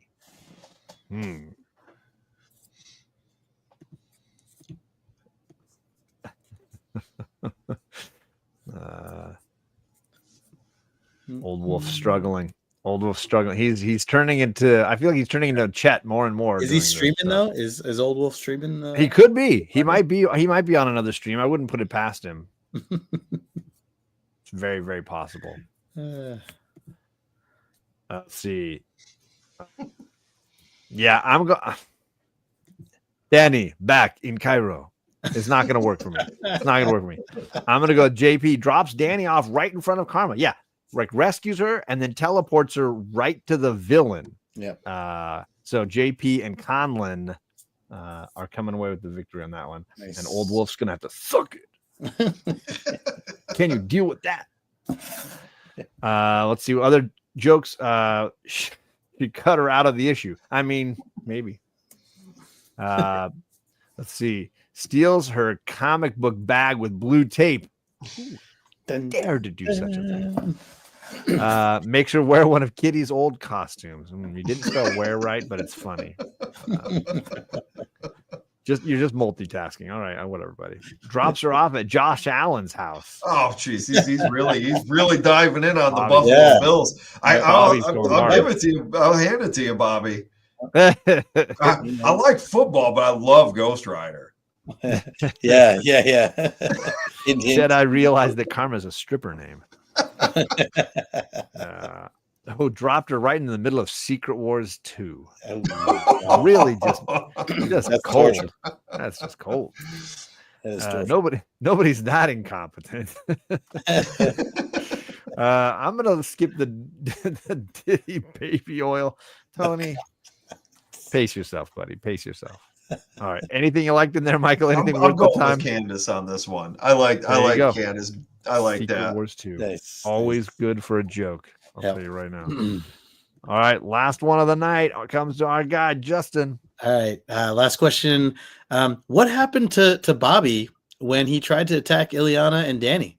There was a brief moment. Bobby still was taking over. It wasn't him. It was being controlled by Karma. But his attack he attempted didn't go so well. What happened? What happened to Bobby? Exciting.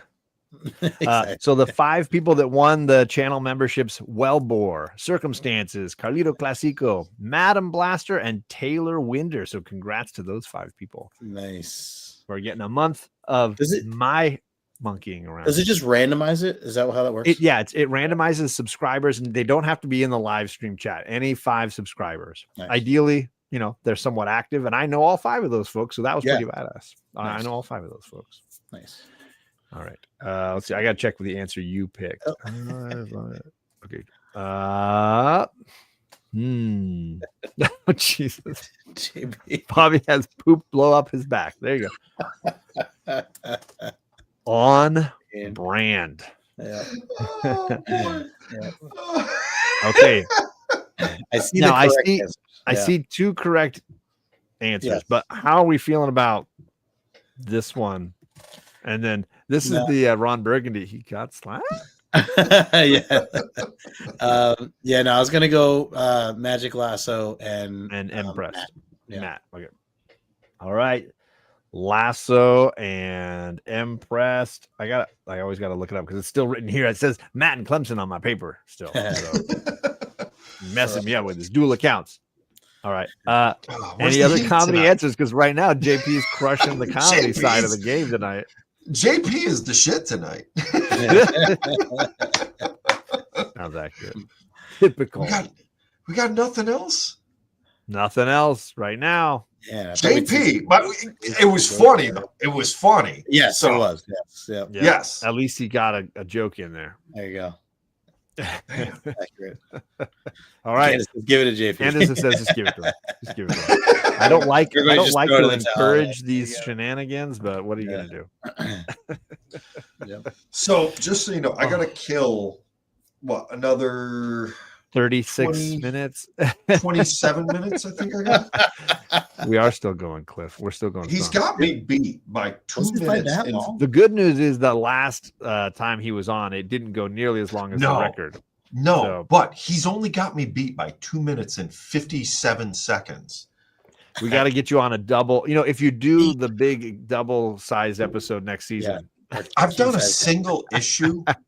I've Yeah. done a single issue. Now, mind you, I watch everybody's episode. I love this show to pieces. I'm excited to see everybody jump on every week. Most Thanks, people buddy. are averaging anywhere from like an hour and 30 to an hour and 45. That's pretty typical. I'm already at an hour and 56 on just one crappy issue. and Like, it's I on can my drag my this out. channel. It's not even Yes. on Justin's channel. Usually it's the crappy issues that go long. Just Yes, saying. yes. Yeah. But even Greg, I think Greg got an hour and 48 on his, and he Yep. they dragged it out. It was a great episode. But his episode was 2 hours and 21 minutes in season, what was it, in season 4. Okay. Yeah, I remember you guys And I talking was- about that. And I I didn't realize was it was that long. yes, I did. I did. I went through. I looked at every single episode to verify. Frame And I by am frame. 2 minutes and 57 seconds behind. That's it.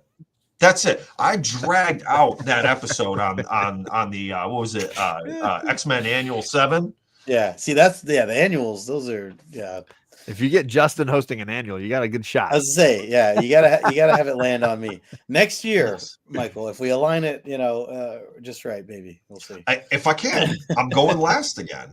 That's my bag. That's where I'm at. It's just like elementary school for me. I was always picked last. Like I'm just trying to carry that through adulthood, be the last Justin to go. should do the penultimate episode next season because I did it this season. And Yeah, we we've should been rotate. flipping. It's the odds are good. The final, the final issue we read will be on Justin's channel. So. We'll have to see. Something We'll to have go. to see what that. We'll have to see what the last issue of the Omni is going to be. We will find out. Well, as always, sir, it is a huge pleasure having you joining yeah. us. No, You bring a lot of joy, a lot of love for books. Thank A you. lot of the fun of this hobby comes just streaming through the screen here, and I appreciate it, man. Listen, we need to take a moment to thank you two, and I know everybody's going to agree. Thank you for putting on the show. 5 years now. I mean, 5 full years. We are now at the end of 5 years. Proven. Yeah. You guys have been crushing it, killing it. I know I'm not going to get on next week and be able to jump on with everybody else who everybody who thanks you. And so I'm going to take this quick moment to say thank you for everything you've been doing for 5 years. You guys are awesome. Thanks, buddy. Like, Thanks, keep up the appreciate good that. work. I look forward to It's been a seeing you blast. next June. And this is kind of like a little birthday for me. I'm 29th. I'm the Hey, 29th. You are. Yes, Yeah. yes. Another The June. three of us. You fit perfectly Yeah. in there then. Yes, Because it goes. the three of us are awesome together. It was just Justin's birthday on Saturday Yes. or Sunday. Right. Sorry, Sunday. Yes. I'm exactly 2 weeks after, and you're 1 week later. Look at this. That's Look awesome. at the Junies Yeah, yeah. here. Yes. All the Junies. And if anybody We're wants like- to see what we looked like in season 1, there's that issue 117 link one more time. No. A Thank you lot guys. of changes. Yeah. Thank you guys for everything you do, man. I really do. I miss being able to stay up late and watch the show and get involved in everything and commenting and doing the trivia. I mean, there's right there. I love, like, I'm so proud of that. My head's in the way. That's there. Hold on. Yeah, see, I thought he'd have it. He's still stretching. He's still stretching. I know, yeah. He's working it. There it is. Let's blow Yep. that up here. Look at that, dude. Awesome. Freaking great. Look at that. Holy cow. That's Everybody, gorgeous. Nicholas Yeah, Lane. man. The same artist who did the Storm I've got here, and the Catwoman I've got here, and the Poison Ivy Yes. right there. So Yeah. Nicholas Lane, super talented. Yep. Yeah. Such a talented guy. I'm so proud to have that. And it's the only, I think that's like the only non-Ghost Rider thing in here, except for just like this Galactus stuff right there. Everything else is Ghost Rider. I love You know, it. it's That's the only fantastic. X-Men thing in here. I'm very, very, very proud of that. Because I As love you you should guys. be. So Dude, thank you. Right back at I you. look forward to Mutual, seeing you guys 100%. next year. Well, I'll see John. Yeah. Come to Terrificon. I gotta get there, man. I gotta get there for sure. The hype is real. I promise. One day. It's You can see- real. You can watch Michael and I play Magic the Gathering. next Yes. You can Yeah, watch I all kick his kinds butt of now. wild He's things. selling it. You're not selling it. He's selling it. You can. The girls can come. Like Yes. Like yeah. Justin, let's What go. hobby No are goblin you? stuff. What is the hobby you're not into? I gotta know. Me? Yeah, Justin? this guy. He's got the Pokemon. He's got the Magic the Gathering. He's doing everything. I got the Lego. Pace yourself, buddy. I got Legos. HO trains. I got Massive HO debt. trains downstairs. I got cars that I build. I got I'm blue bad tape. too. You know, I got Get out of here, Justin. All right. On that note, All right, screw at you the guys. end of I've the- had enough. I'll see you Thanks, guys next everybody, year with your for hanging stupid with blue us. tape. Yeah. Hey, get ready. Giveaway show. Giveaway Tuesday, show get ready. It's next gonna be week. awesome. His channel link is Yep. down below, and prizes are going out. So get ready, gang. Yep. Peace. Times. Have a Later. good evening.